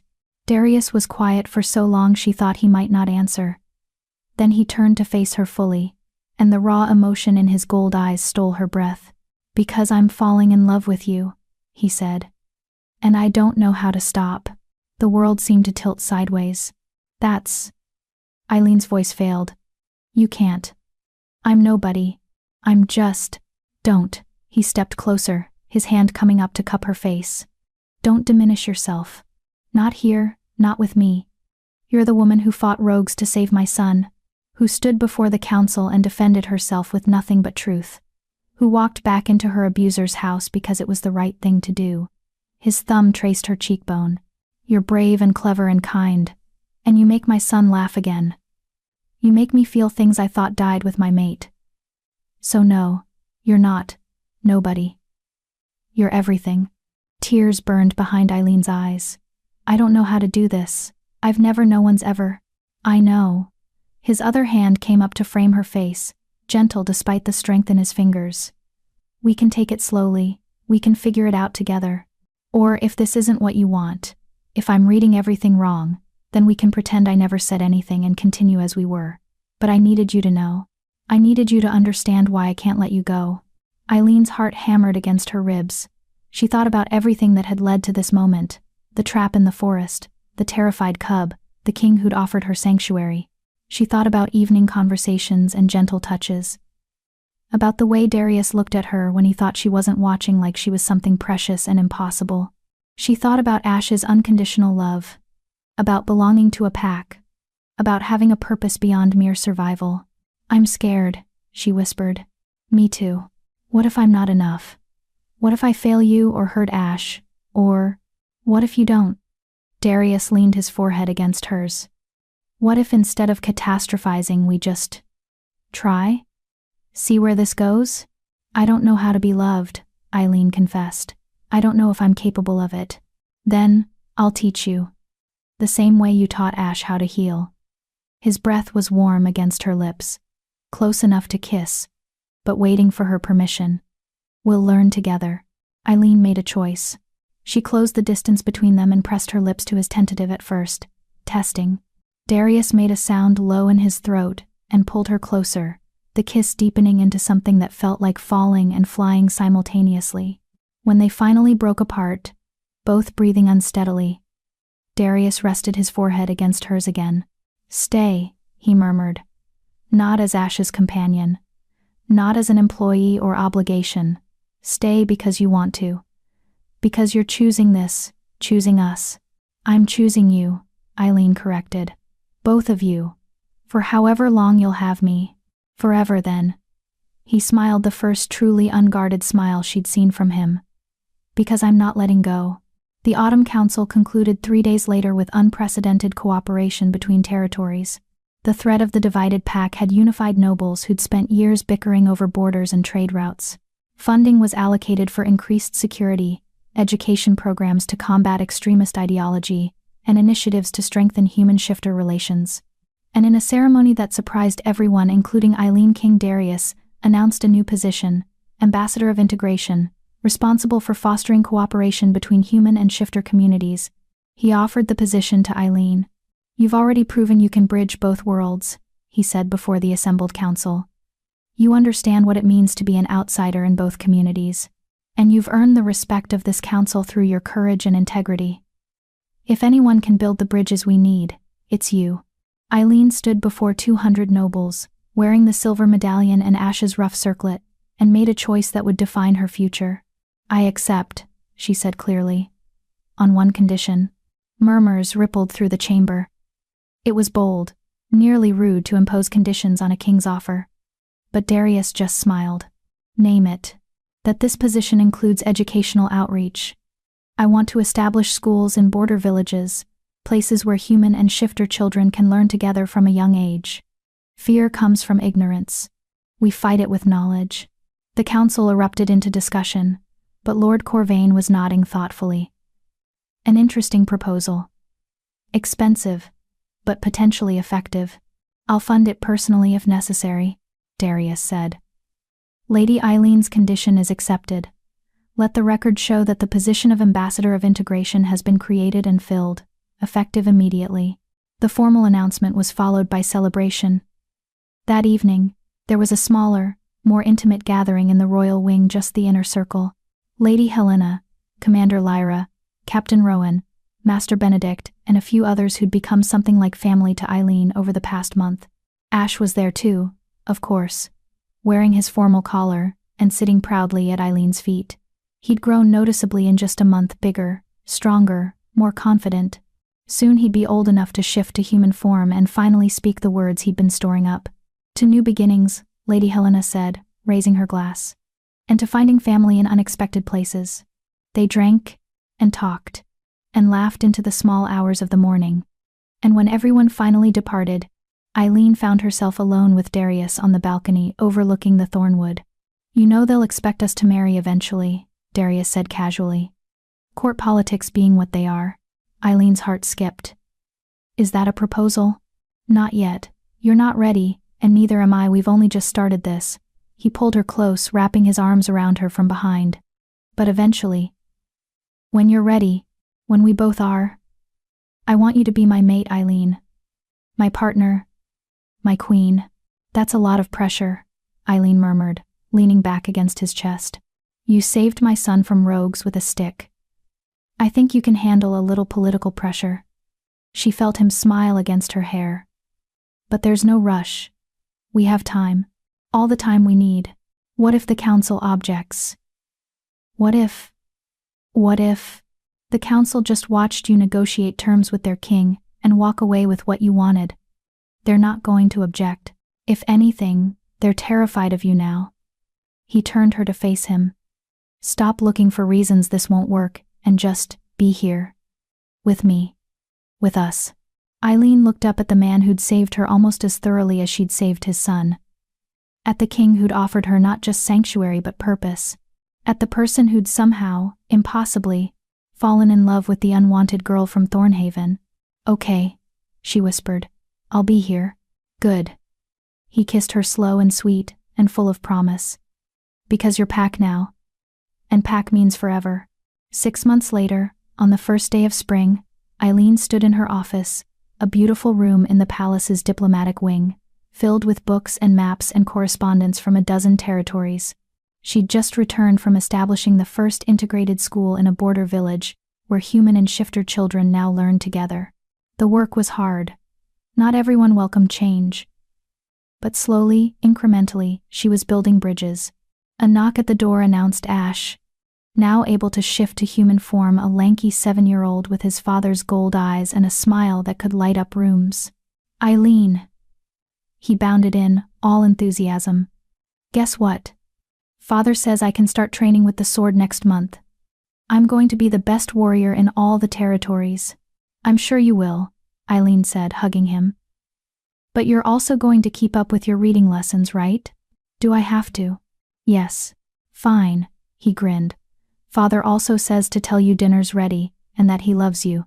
He made me promise to say that part exactly, even though it's embarrassing." Eileen laughed. "Tell him I love him too, and that I'll be there in 5 minutes."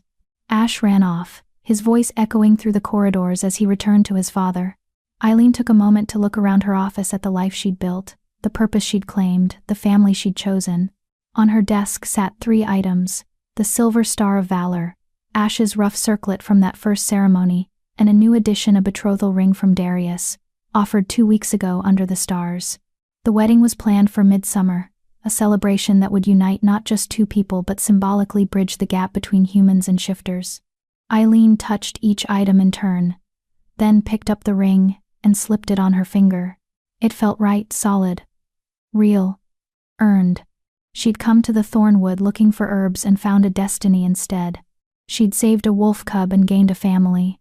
She'd been nobody and become someone who mattered. Eileen stood, smoothed her dress, and walked toward the dining hall where Darius and Ash waited. Where her family gathered for the evening meal. She'd collapsed after saving a wolf cub from rogues, and when she woke, she'd found she'd saved herself too. Not all prisons had walls.